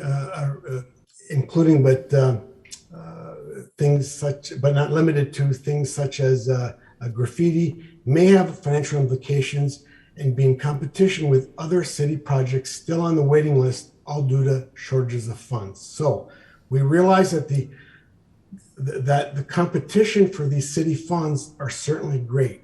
So considering the following, many are asking, can the city afford to financially support this project, considering it is inclusive or not? So considering the unknown costs of other projects coming down the pipe, like the Brock Commonwealth project, considering the size of projects that are still on the waiting list, considering that these funds may be coming out of road repair And, there's still a lot of road repair to be done. At the end of all this, only council can decide. So if this project gets passed, the great majority of people who commented to me said inclusiveness is an absolute must. And that's whether council decides to pay for the crosswalk or not. Now, if the crosswalk project gets passed with the city paying, they commented to please assess the $27,500 cost with the needs of the city fairly. Further, if the crosswalk gets passed without the city paying for it, then many asked council to please consider the groups fundraised together as one. It would be a great synergy and be a great community bonding exercise, showing everyone that this city does have confidence that Thorold is the mosaic that we believe that it is, and that city council has faith in having all these groups work together. Alternatively, the current authors of this proposal probably feel this project is not excluding other minorities by being solely a pride crosswalk. Then the question from the other minorities become, should the city make additional increments of $27,500 available to other groups that express that they too have been terribly and deeply prejudiced against and can benefit from such a crosswalk? That's the end of my presentation. If anybody has any questions, happy to. Thank you, Nick. Is there any questions?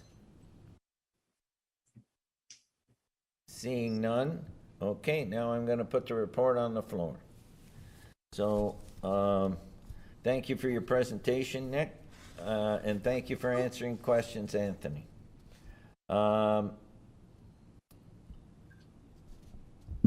I got PWCS 2022-56 Pride Crosswalk Project Update and Contract Approvals. I have a mover, Councillor Wilson, seconder, Councillor Kenny. And I will now get Jeff Holman to put the report on the floor. Go ahead, Jeff.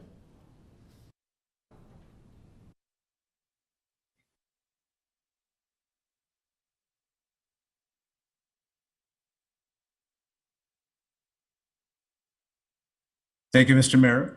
The report PWCS 2022-56 related to Pride Crosswalk. The recommendations are as follows. The report PWCS 2022-56 dated May 10th, 2022, Pride Crosswalk project update and contract approvals be received. And the following recommendations be approved. 1, that the contract with Guild Electric Limited for the installation of the Pride Crosswalk on the south leg of the Front Street Claremont Avenue intersection be approved at a price of $23,549.86 plus HST. And 2, that funding for this project be reallocated from the 2022 asphalt crack sealing contract. And 3, that the mayor and clerk be authorized to execute the necessary contract documents. Thank you. And now I'll open the floor for questions. Go ahead, Councillor Wilson. Thank you, Mr. Mayor.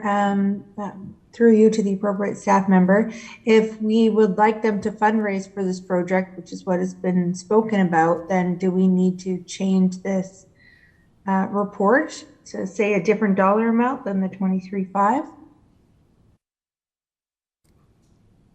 Go ahead, Jeff. Mr. Mayor, so the way that we've structured the recommendation in the report is that in order to initiate the project has to be fully funded. So the worst case scenario would be that we reduce the scope and scale of our asphalt crack sealing contract by equivalent amount.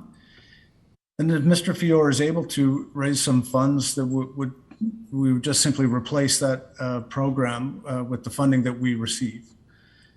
But we didn't want to get into a situation where we had to have the money before we initiate the process or the project. As noted in the quote, we need to give authorization today if we want to have any of the work done by next month, because there's a 4-week delivery period and there's some setup costs that are associated with the project. The reason why it's being brought here now is because we thought it would be a timely opportunity in advance of Pride Month, which is the month of June, to have some type of decision made and something in place. Okay, thank you. Go ahead. Do you have any further questions, Councillor Wilson? None at this time. Thank you. Councillor Kenny. First of all, when you read the report or read the past, I second that motion. So maybe take my name off it and put somebody else's name there, because I don't want to second the motion.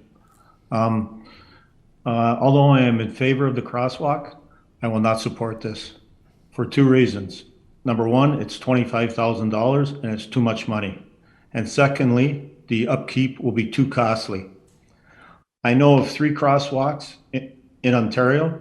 We read about the one in Orangeville, and it's been vandalized many times. In the region, St. Catharines and Port Colborne both have them, and they've been vandalized repeatedly. I am proposing that we erect 2 flagpoles, one in the Battle of Beaver Dams and one in Laura Secord property, probably at a cost of about $1,000, and we would fly the Pride flag year round there in support of the Pride movement. If these are damaged, the cost of the flag will be $100 to replace. It would be flown all the time. And then Mr. Fior at a future time could possibly come back with some money that's raised, and then council could decide if they want to spend the $25,000. But I will not support it. Thank you. Thank you. Councillor Longo. Thank you, Mr. Mayor. I've got quite a few points I'd like to talk about, but I'd like to first talk about, make a statement that this isn't about the organization or one specific group. I truly feel that, sorry, my video was shut off.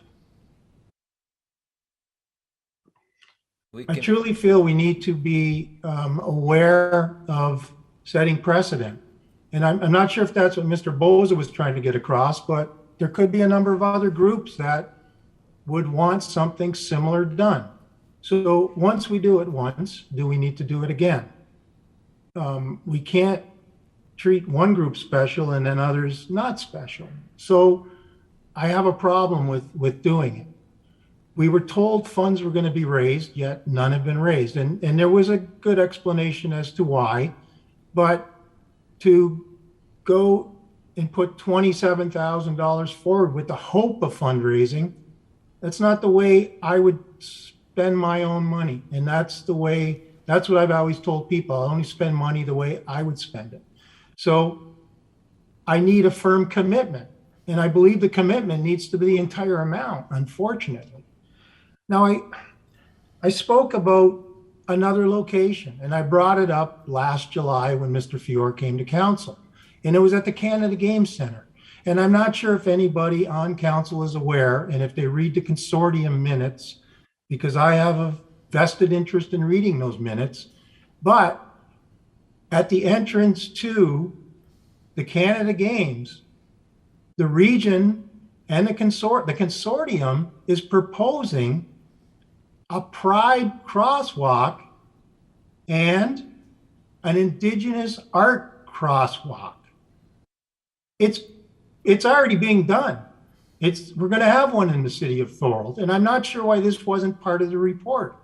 It's in the consortium minutes. So again, we're doing it in an indirect way, and we're probably going to fund it because we're a consortium member and we'll get the bill for it later. So the Pride crosswalk is done without anybody on council knowing it. So I'm going to echo what Councillor Kenny says. I will not support it. It's too much money. The other thing is the roadway is going to be torn up in 3 to 5 years for reconstruction. So that's a lot of money to put down on asphalt to have pulled up and then have to put it down again, because I'm sure we'll have to. And I just can't commit that kind of money, especially looking later on in tonight's agenda and seeing what's coming next for our operations center. It's $27,000 to put paint on asphalt. It's way too much money. There are different ways. And like Councillor Kenny said, find an alternative way to raise awareness. But for one group, 27,000, I can't support it. And it has nothing to do with the specific group. Thank you. Thank you, Councillor Longo. Sorry, Mr. Mayor. What? As Councillor Kenny has withdrawn his support for the motion, can we ask for another seconder to allow discussion to continue? Yes. Can I get another seconder? I got Councillor Sentence. Okay. And now I got Councillor Hanley. Go ahead. Thank you, Mr. Mayor. Some great points made, you know, by Mr. Bose also in regards to other groups and members of our community that may wish the same. And Councillor Longo, thanks for enlightening us in regards to the Canada Games and that stuff.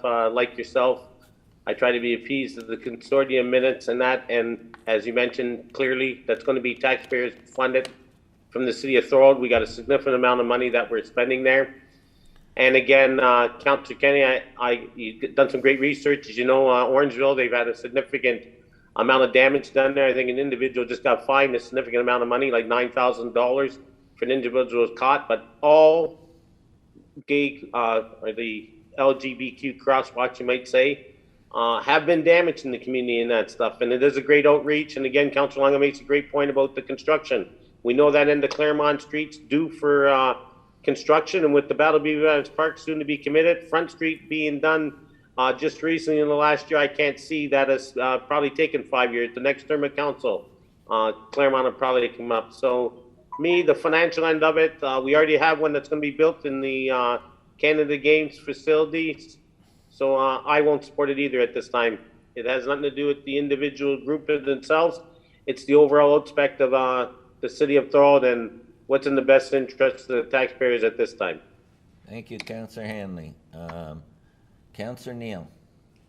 Thank you, Mr. Mayor. I think this should be referred back to staff to sit down with Anthony to discuss options. Councillor Longo has made a couple of options, including the one that they're going to build out at the Canada Games Center already. Councillor Kenny has made a good suggestion. Okay, I think it has to be revisited. You want it referred back to staff, and I want it referred back to staff for further. I still think a project should be done. What it should be is something that we have to continue to look at. And I agree that $25,000. You're referring it back. We're not going to have a debate on it. You're referring it back. Yeah. Okay. Thank you. And we also need in that referral to get the information on the consortium part of it. Do I have a seconder to refer that back? Councillor Wilson. There's no debate on a referral. All those in favor? Can I see hands, please? And did you get all those? And what about Councillor Decker? I can't see you. Hey? Councillor Decker? I'm in favor. Can you hear me? Yeah, okay. And those opposed? Thank you. Okay, that's carried. Mr. Mayor, could I ask a question? Yeah. So you just explain what the deferral means at this point. So it's gone back to staff. I'll let the clerk, it's a referral back to staff. That's correct, Mr. Mayor. So it's referred back to staff for some additional consultation, as well as for some more information with regards to the actions of the consortium for the Canada Summer Games and the crosswalk that'll be happening there. Yeah. Okay. So we're not going to discuss it at this point anymore. No, no, because it's okay. There's no debate on a referral. That's why I was kind of caught off guard and didn't really vote either way. Okay, I didn't. I thought we could still discuss it. Okay, thank you. Okay, that's been done. Okay, Councillor, go ahead, Councillor Kenny. Can I just ask that in the report, that they put the exact cost of putting 2 flagpoles up, please? Well, that's not related to this referral. That you can. Okay, well then don't put it in then. Okay, thank you. That's not related to what's been referred back. Okay, Counselor? Okay, consent reports. I have a mover, Counselor Neal, and a seconder, Counselor Kenny, that to receive consent reports 14.1 through 14.7. Save and accept PDS 2022-24 because we've already dealt with that. Is there anybody that wants to pull one of these reports? Go ahead, Councillor DeRose. Through you, Mr. Mayor, I just have a question about 14.4, PWCS 2022-49. I just wanted an explanation of where the Regent Street parking pad at McMillan Park, is it there already, or are they going to build that? They're going to build. Well, they're going to build that. I'll let Jeff Holman or Sean. Thank you. It's going to be built, but I'll let them speak on it. Through you, Mr. Mayor. As Mayor Ugolini said, yeah, it's going to be built across the front of McMillan Park on Regent Street there, as per a request by a local resident. So, but it's bigger than a local resident. That's where all the traffic jam was with the parking, correct? This is true, yes. That's the resident who wanted it changed. And there was was there? And who? Was there? What's there now, Mr. Mayor, or Sean? What's there now? Currently, there's on-street parking. It's parallel parking. Our intent is to make it perpendicular parking. Oh, okay. So you're not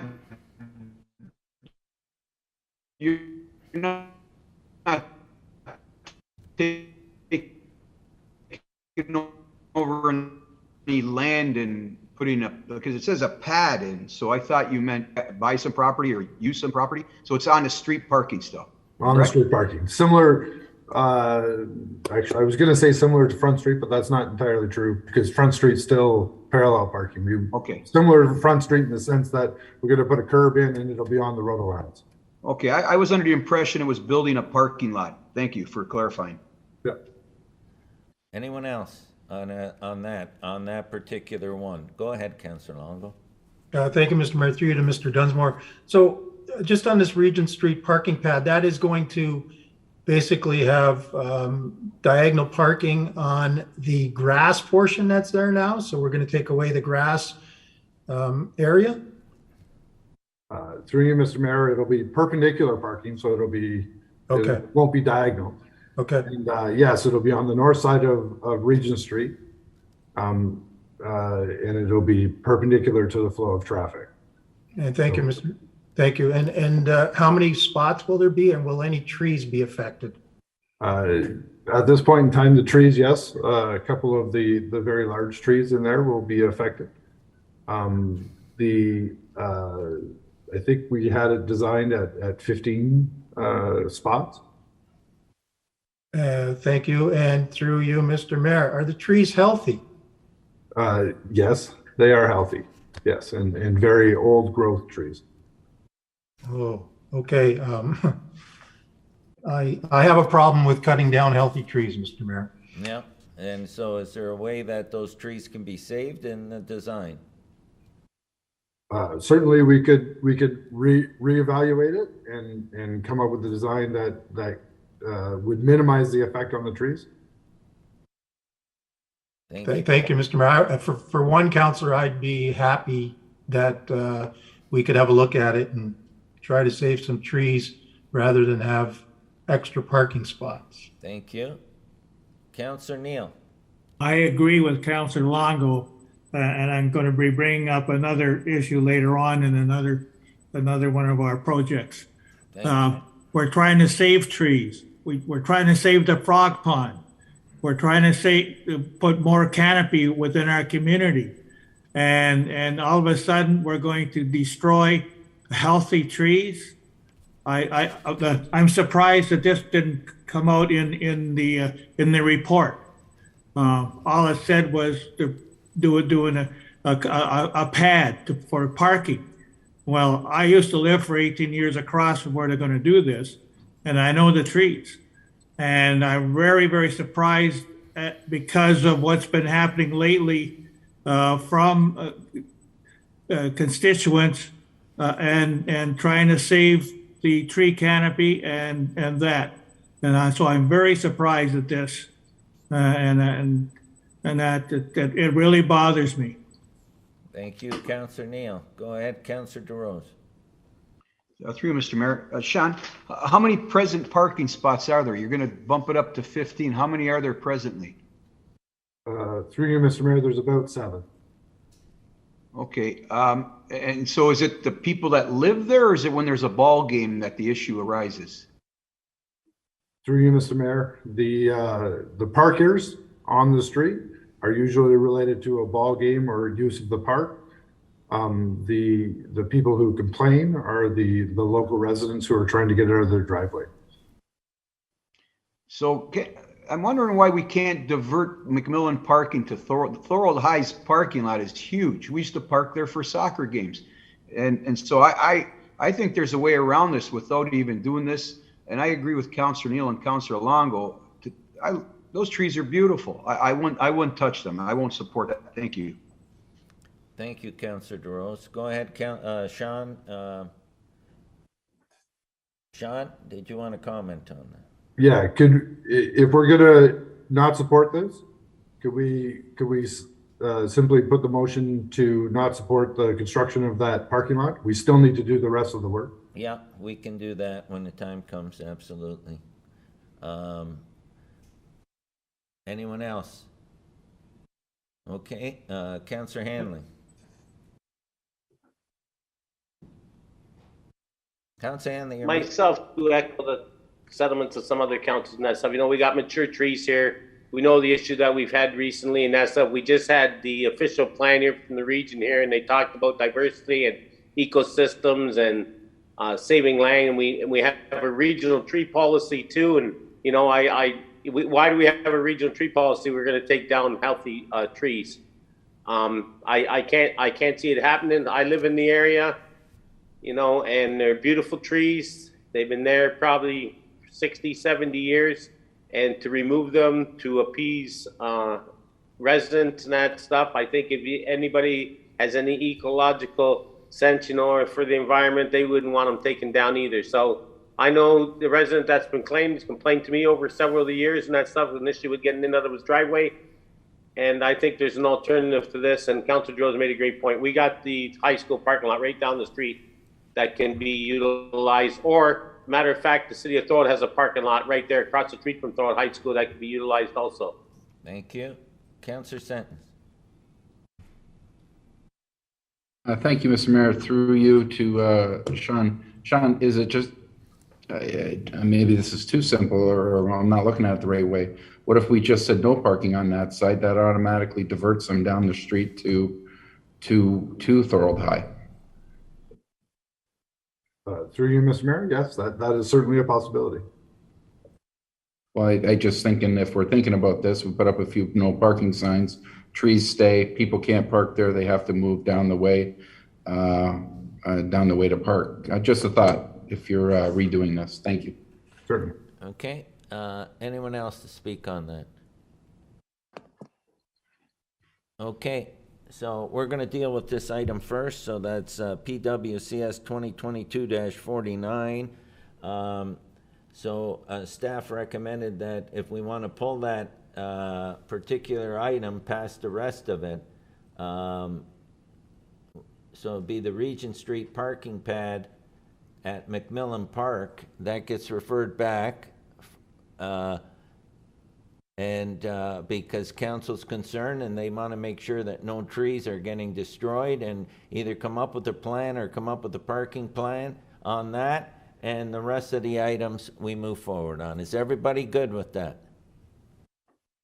Okay, so I had a mover, Councillor Neal, and a seconder, Councillor Kenny, and so what we're gonna do is we're gonna pass this item and we're gonna remove the Regent Street parking pad at McMillan Park from the report, okay? And staff, you're good with that, Sean and Jeff? Okay. And then they'll do further study on that and take into consideration all the concerns raised by council tonight. All those in favor on that item? In favor. In favor. I got you, Nella. Opposed? Thank you. That's carried. Okay, so the rest of the items, is there any other items that there's a discussion on? Okay, seeing none, we're going to do, I had a mover, Councillor Neal, seconder, Councillor Kenny. We're going to do 14.1, 14.2, 14.5, 14.6, and 14.7. All those in favor? Opposed? In favor. Thank you, Councillor Decker. That's carried. Okay, we're into discussion reports, and we'll start out with PWCS 2022-33 Merit Meadows Park Tender Award, request for tender number 502CS1002, and I got a mover, Councillor Sentence, and a seconder, Councillor DeRose. And I'll call on Jeff Holman to bring this report to the floor.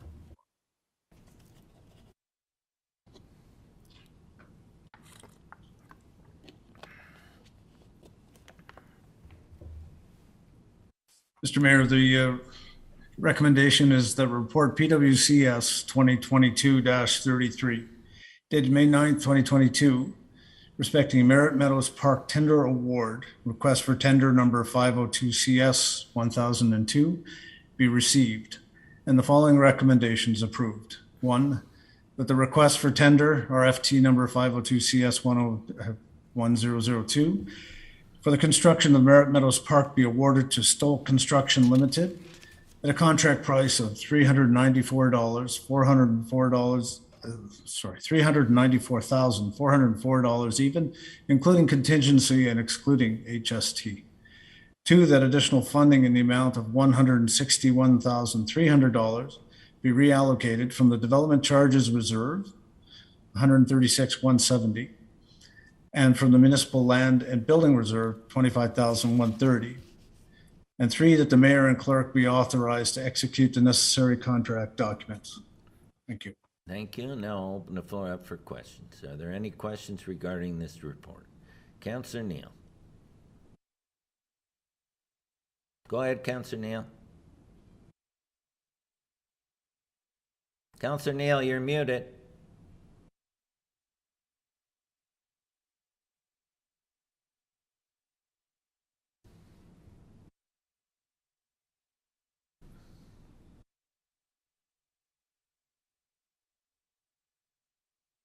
Where'd he go? Hey? He must have hit the wrong. Here he comes. Go ahead, Councillor Neal. Okay, thank you. I for some reason I got cut out. Anyways, the Merit Meadows Park. Again, I'm going to say trees, bushes, greening of the area. I don't see any of that in there. It's nice to have a park and that type of thing, but our new trees committee that is supposed to be set up to at least look at things of this nature, it's not in place yet. I'm a little disappointed that this isn't happening. We don't have our own tree bylaw. It's the regional's tree bylaw that we go by. We don't even have our own. I've got more upset as I've gone along on this tonight's meeting regarding this and greening. And we've had the regional official plan, which includes a lot of greening in it. And yet we can't seem to establish that when we're looking at projects of this nature, that this isn't taken into consideration. And again, the Frog Pond information, there's some issues that the people that have that particular group are not satisfied with the way things are going from from having staff look at those types of situations. We need some trees in this park. And so I don't want to take this and move it back again. Just add some trees and some foliage into the greening of this particular park. Thank you, Councillor Neal. Is there anyone else that wants to speak? Councillor Sentence, go ahead. Yeah, I can agree with what Councillor Neal is saying. I understand what he's saying, but I also, with the last part there, not delaying this project anymore, because probably the one call I've got most from out there is, where's the park? Where's the park? Where's the park? So let's add some trees to it, but that's going to cost more money, obviously, but I don't think we should delay this project in any way, shape, or form. Thank you. Thank you, Councillor Sentence. Councillor DeRose. Through you, Mr. Mayor, just a quick question. Could staff tell me when our budget was approved? It was several months ago, 3 months ago. And what I don't understand is, how did the price tag go from 250,000? It's not doubling, but it's close to it. Is there a reason why this is happening? Could I have an explanation, please, from staff? Go ahead, either Sean or Jeff. Perhaps, Mr. Mayor, I could start, and then our manager, Curtis Drake, can jump in. Okay, so there's a couple of things related to this project that have resulted in funding challenges. The first is that when the development charge background study was put together, the estimate for this park development used a number of $250,000 or I think it's 84,000, one of the two, as the cost for developing that park site. As the development took place, more people moved in, larger requests for more than just green space. They were looking for playground amenities. And we passed, council passed a playground standard policy that looked at the quality and the nature of the amenities that go into some of these neighborhood parks. That increased the price as well. In 2021, we went out to tender and received 0 bidders. And nobody was interested in doing any of the work. And so this is the second time we've gone out now.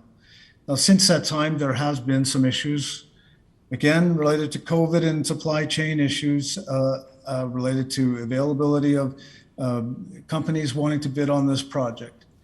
And the numbers come in high. We've asked the low bidder to sharpen his pencil to find out if there's some opportunities. And so if we want the park to proceed, this is the best we can do in terms of numbers. If you'd like us to defer it and look at coming back, the numbers are going to be more expensive for us. If you'd like us to add trees, we can add trees, but there's not really much we can take out of the project. So there's a number of complications here that have resulted in costs that are higher than what we would have budgeted for last fall when we put our budgets together. And those issues are beyond our control. Thank you, Jeff. Thank you, Jeff. Also, can I finish off, Mayor? Yes, go ahead. What in the report we received, I didn't notice that the bidding was scored. Is there a reason for that? It's just the price. Or did we just go by the price there? I'm wondering why we don't always go by the price, right? We're scoring stuff, so why was there the bidding not scored or rated? Through you, Mr. Mayor. So in the case where you're providing standard products that anybody can provide, we use a tender process. If you're providing a service or some type of longer term value to a product that's being supplied, then we go through an evaluated tender process to look at what is going to be the best value for this expenditure. So in the case of tenders, where you're building things like, roads and sewers and that type of capital project, It's basically comes down to a tender because everyone's providing the same quality standard of product. Okay. Thanks for explaining, Jeff. Just, I had one more question for you. Just give me a second. Is there any way, Jeff, that you can start a park for the 250,000, or is it just going to be half a park? Is that what you're saying? Is it just really that big of a significant? Because I don't want to support that extra increase in money. We've already passed 250,000. Can we do anything within that budget? Is it possible? I know it's not a good question. No, that's fine. I think that's a fair question. What we're looking to do is reallocate money that we would have spent in other parks. The challenge we have is that when we made the estimate for the development charges that we're going to collect from each home for the purpose of redeveloping parkland, the number is way too low. It's not, the number hasn't been kept up with the current cost. So as a result, as we go to build these things, we have a smaller pot of money to build the actual cost of what might have been planned for that location. And so we have to move money around. And we've done a couple of different models. One is we tried to build it ourselves. The second is we asked the developer to build it and provide in-kind contribution, which was the case in the Hansler Heights subdivision, where we had a DC park DC credit agreement, where we would pay them back over time. And then we're also looking at other opportunities for developers to advance some of this construction at their own expense. So we're stuck with this. If we want the project to move ahead, we have to make a decision about how you want to fund it. Thanks, Jeff. And just so, who is responsible for deciding the amount of development fees that were taken and they miscalculated? Was that someone on staff? Was that our staff, or is it a formula used by the province? I don't understand. Yeah, it would be somebody on staff and someone on every other staff in the province of Ontario, because every municipality has gone through the same type of thing where their estimates for what it costs to develop the park are grossly underestimated, and the cost of inflation has not kept up to the cost of what it takes to build these things in today's world. So I don't mean to be facetious here, but it's just one of the realities we have. We can hold off and wait till we update our next background study and try to recoup from the remaining development additional funds to help make the project maybe a little bit easier. But that means for these residents, they'll have to wait some additional time. Thank you. Yeah, I'm just a little concerned because you're going to take money from reserves that, like, I've been getting a lot of calls about the parks lately, and here's what I don't understand. Going forward, why don't we overcharge a bit, and then we can always return money to the residents? That's my opinion, but I'd like to be taken off as a seconder for that, because I can't support this. So I'd like to be taken off as a seconder. Thank you. Thanks, Jeff. Thank you, Mr. Mayor. Seconder for that then, please. Councillor Kenny. Okay, any further questions? I thought Councillor Longo had his hand up. Go ahead. Thank you, Mr. Mayor. Obviously, nobody wants to spend more money, but the way I look at this is the Merritt Meadows Park project is being funded by development charge and development charge reserves. There's a small portion in there through the levy, I guess, or other reserves. But when people buy a house in Merritt Meadows, there's development charges attached to the purchase of their house, and that money goes to provide services and amenities, and this is one of them. We have to do it. We can wait, and the price can go up, and we'll have to use more money from other areas. So my only concern, and I'll ask Mr. Holman, is there's a September 2022 completion date. Are you confident we can stick to that? And are you confident we can stay within the projected budget. Go ahead, Jeff. Through you, Mr. Mayor, I have more confidence in sticking to the budget than I do to the schedule because there's a number of things beyond our control, including weather, which might affect things like how the grass takes and the ability for anything that we plant to survive. But most of the amenities that we have planned will be in place by that time and be usable by the community. It will take some additional time for the rest of the grass to grow in and all the restoration to be completed. Okay. Thank you. Okay, is there any further questions on that? Seeing none, I just want to make another comment what Jeff referred to for Councillor DeRose. When we do our DC bylaws, there's a background study that's done by a consultant, which is used, that council uses and staff uses to set the rates. So it's not just staff, it's the consultants that do the background study, and that background study is part of the recommendation that comes to council and part of the public meetings that go to council, and those rates are set. So the way moving forward is the next time we do our DCs, which will be soon because we'll be doing an official plan, is that's when you readjust the rates to the current environment that you live in today. And so that's just something I wanted to add. So I got a mover, Councillor Sentence, and a seconder, Councillor Kenny, on report PWCS 2022-33 Merritt Meadows Park Tender Award. Did you want to speak, Councillor Kenny? Yes, I did. Just a comment on what you just said. I mean, yeah, we can look at it, but it raised development charges, raised the price of houses that people can't afford right now. So it's a vicious circle. That's all that we're headed for. I think that one of the things we should start doing is as soon as a development starts, we should build the park right away. The park should be one of the first things in there and build the houses around it. Yeah, I mean, the earlier you build the park, we got to build it anyway.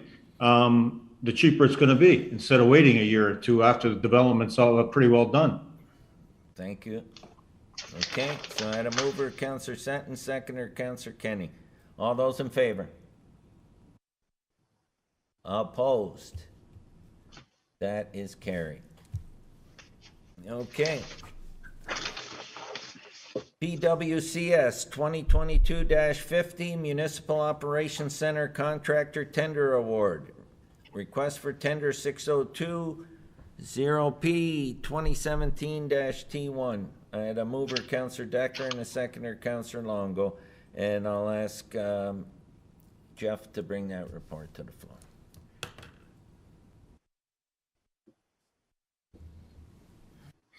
Thank you, Mr. Mayor.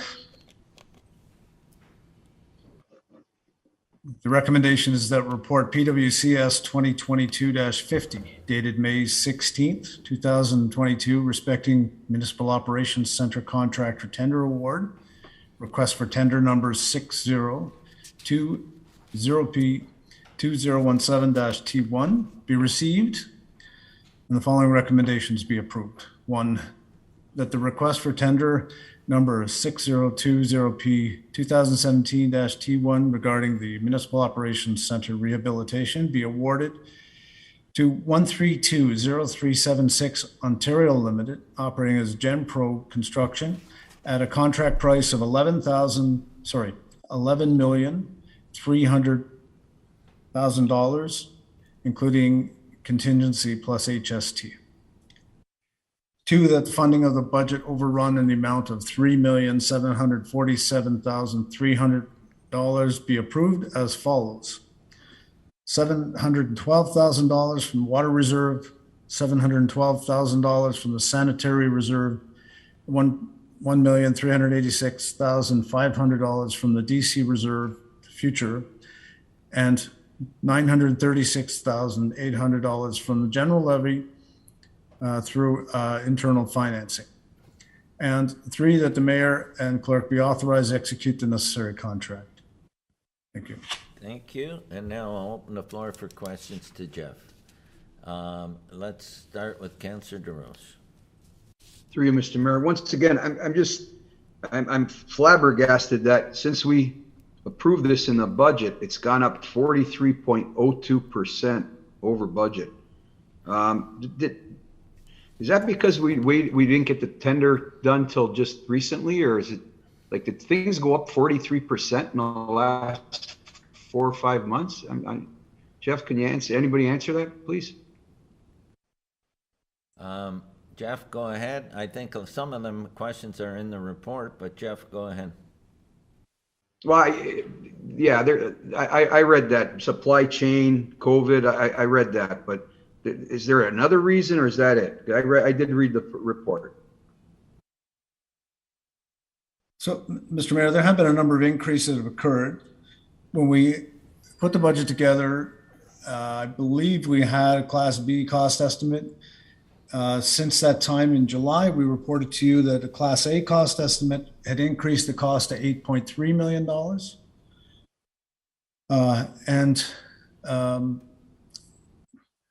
I have no other explanation other than what has been provided. We've asked our designers to go back through the numbers. We've asked the contractor to go through their assumptions and their, where they might see an opportunity for some reduction.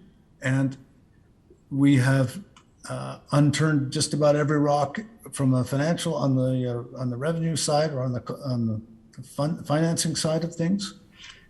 This is what it costs to build this building if you want to build it today. And just one more question, Jeff. Jeff, you were the original writer of the report in October. You're the director of Public Works and Community Services. I'm just wondering why the manager of Community Services signed off on this report.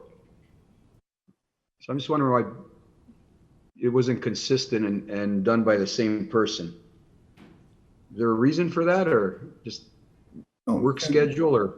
Mr. Mayor, Mr. Dre and Mr. Dunsmore and Mr. Santo, all managers of Public Works and Community Services, have all participated in the development of this project and have all worked together, including a large contribution from one of our project managers, Abu Rashid. And they've all, as I say, participated in drafting of the report. Depending on our schedules and the other things we're working on, each one takes their turn kind of moving the project along and preparing the drafts.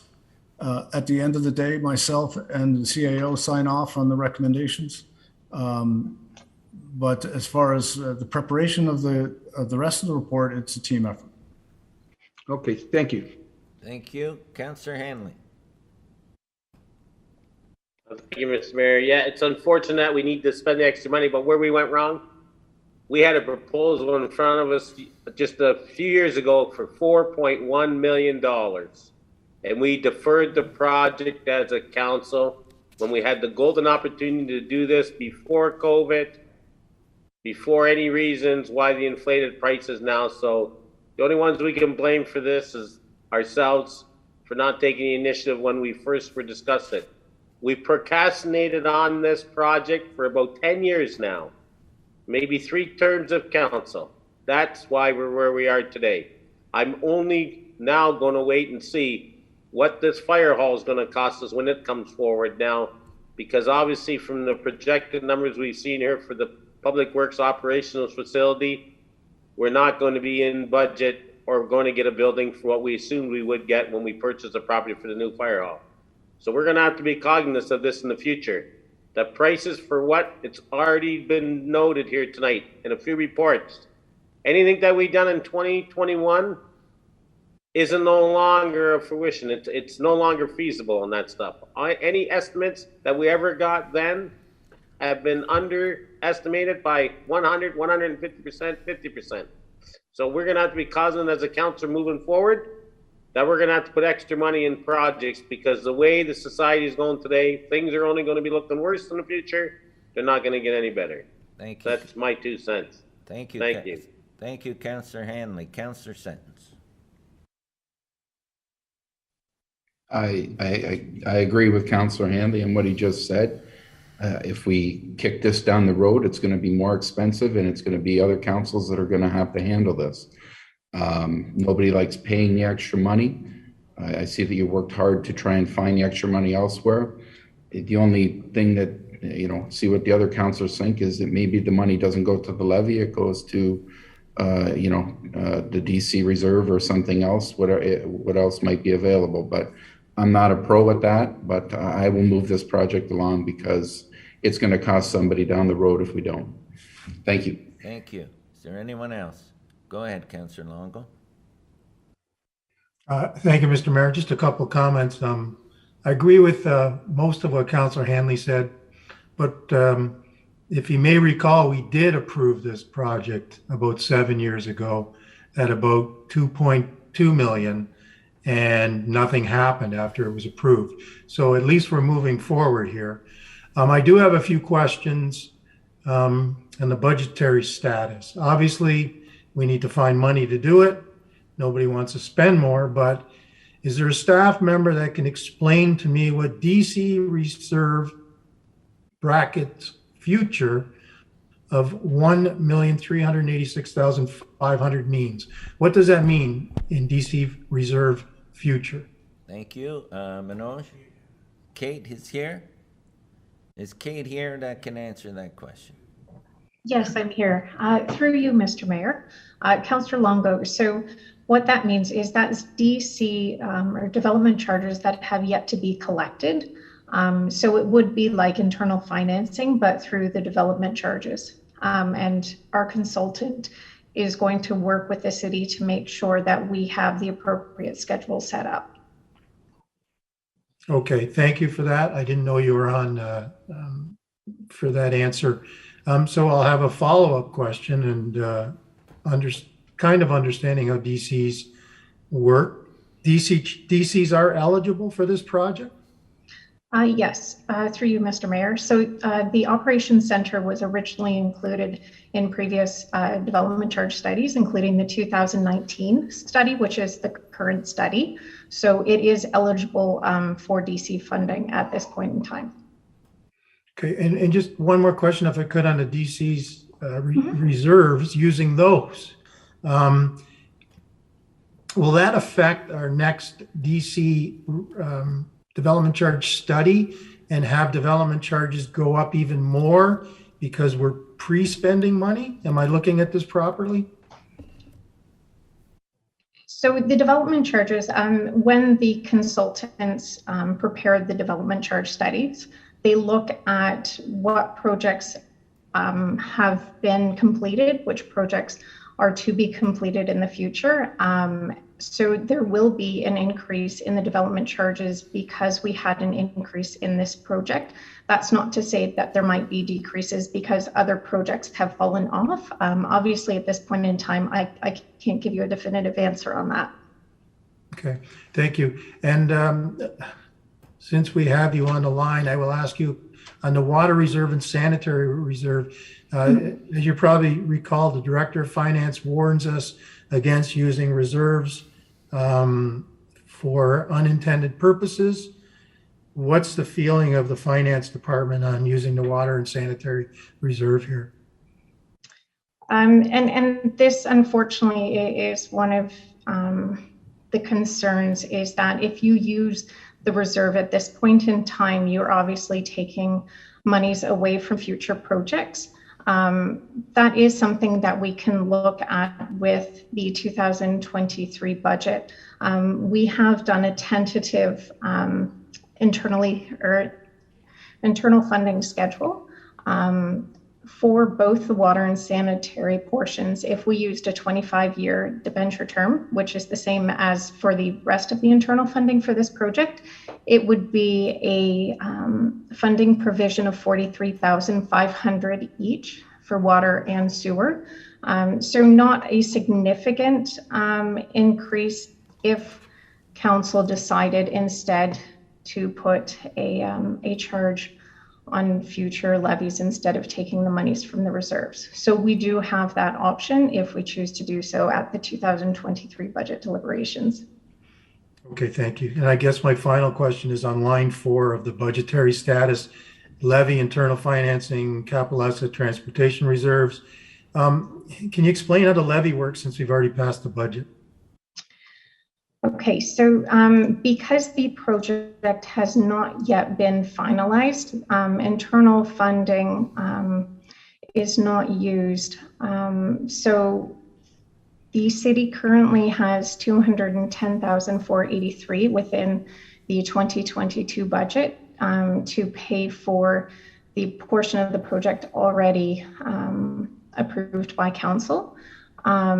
If council chooses to fund the remaining portion of this overrun, the 936,800 through an increase in the internal funding, it would be a levy provision of 57,000.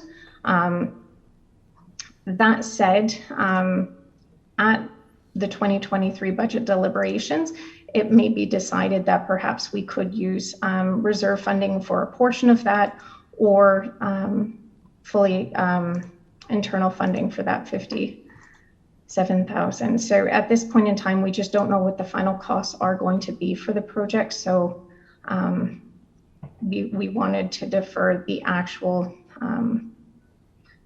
internal levy funding on this. Okay, appreciate your answers very much. Thank you. Thank you. Thank you, Kate. Mr. Mayor, one further question, and Councillor Hanley brought it up, and I'll maybe ask maybe the CAO. We've got a fire hall. Are we anticipating a 43% increase in the price of a very expensive fire hall? Go ahead, Manoj. Through Mr. Mayor, it's very difficult for me to answer that question based on what we have received here on Operations Center. Same kind of situation will be applicable for fire hall as well, because if you're talking about supply chain issues, that would affect the fire hall as well. The only thing that I can think about it is a specialized building, and if there are limited, if there are the multiple contractors who are going to bid for it, and we get a competitive price. But it's very difficult for me to say that, or even say that it's going to come within budget.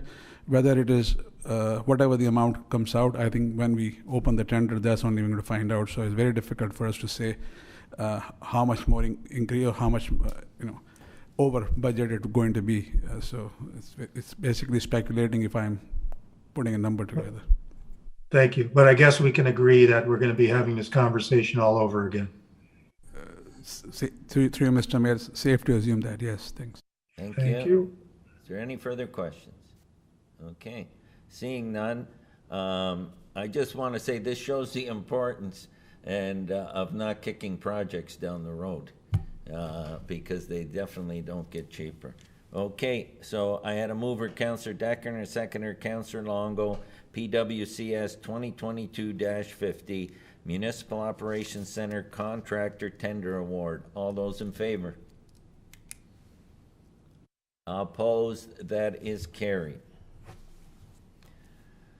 PWCS 2022-51 Battle Street Sewer Replacement and Road Reconstruction Consultant Award. Request for Proposal 102 EN 2009. I got a mover, Councillor Neal, and a seconder, Councillor Kenny, and once again, I'll get Jeff Holman to put the report on the floor. Thank you, Mr. Mayor. The recommendation is that report PWCS 2022-51 dated May 3rd, 2022, respecting Battle Street Sewer Replacement and Road Reconstruction Consultant Award, request for proposal number 102 EN 2009 be received, and the following recommendations be approved. 1, that the contract for engineering design services for the Battle Street Sewer Replacement and Road Reconstruction Project be awarded to Urban and Environmental Management, Inc. at a contract price of $45,638.25 plus HST. And 2, that the mayor and clerk be authorized to execute the necessary contract documents. Thank you. Thank you. And is there anyone who wants to speak or have questions regarding that report?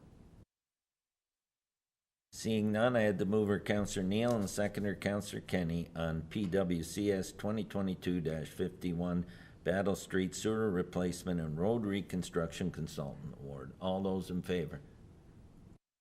Opposed? That is carried. Okay, notices of motion.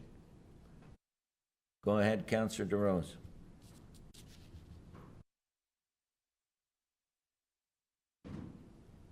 Councillor DeRose, you're muted.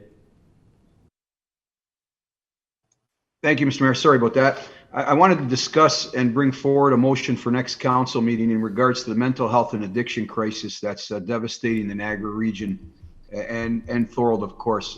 There's over 1,001 now fentanyl deaths of late. And since it's resulting in loss of human life, I know heads of councils unilaterally have the ability to call a state of emergency and can request emergency funds from the province. So you're going to bring that far. You don't have to read the whole thing. You're going to bring it.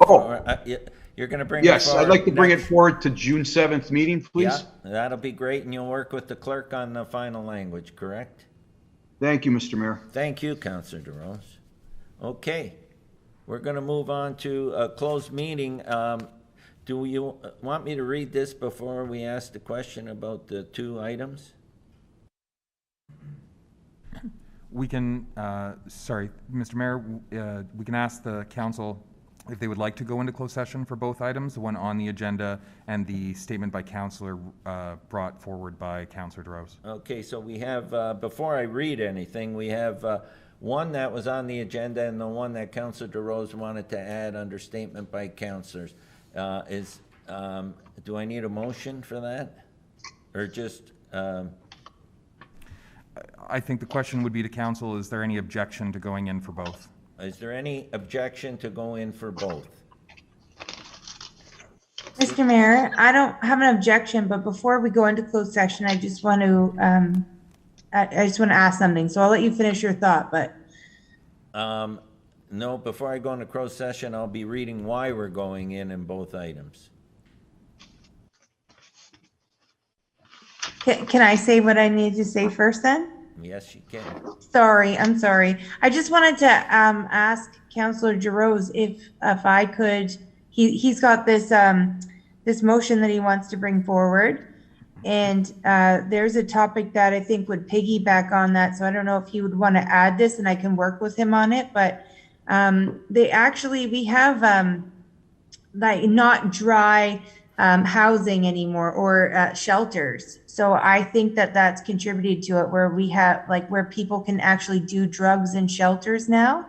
I know quite a few people that work in it. So it would be great to actually send information or request information in that. I'm just suggesting to the region on the stats of that because it's quite a sad situation. So I think it ties into what you want to talk about. So I don't know if we have to say that publicly if we work together on it or. And Councillor DeRose, are you good with that? And you can work together? 100%, because one of the people that reached out to me was Kim Rossi from Pathstones. Okay, so that's good. Yeah, I was gonna share some of her talking points she sent to me. So yeah, that's great. So Councillor Wilson, you can work together with the clerk. That'll be outstanding. Okay. Okay, perfect. Thank you. Okay.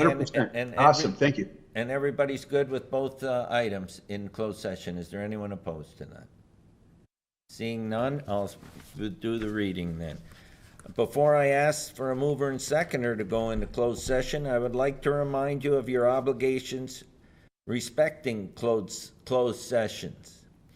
Those who are participating electronically in closed session must ensure that no other person is in the location from which they are taking part in the meeting, or make appropriate arrangements so that any other persons cannot see or hear any of the confidential deliberations taking place. If it is not possible, you must withdraw from the meeting until it is reconvened in open session. Okay. I'm going to read the motion. No, I need a mover and seconder first. You can read the motion and then ask for a mover and seconder. Okay. And now I'll read why we're going into closed session. Council do now move into closed session for the purposes of receiving information of a confidential nature respecting a matter respecting labor relations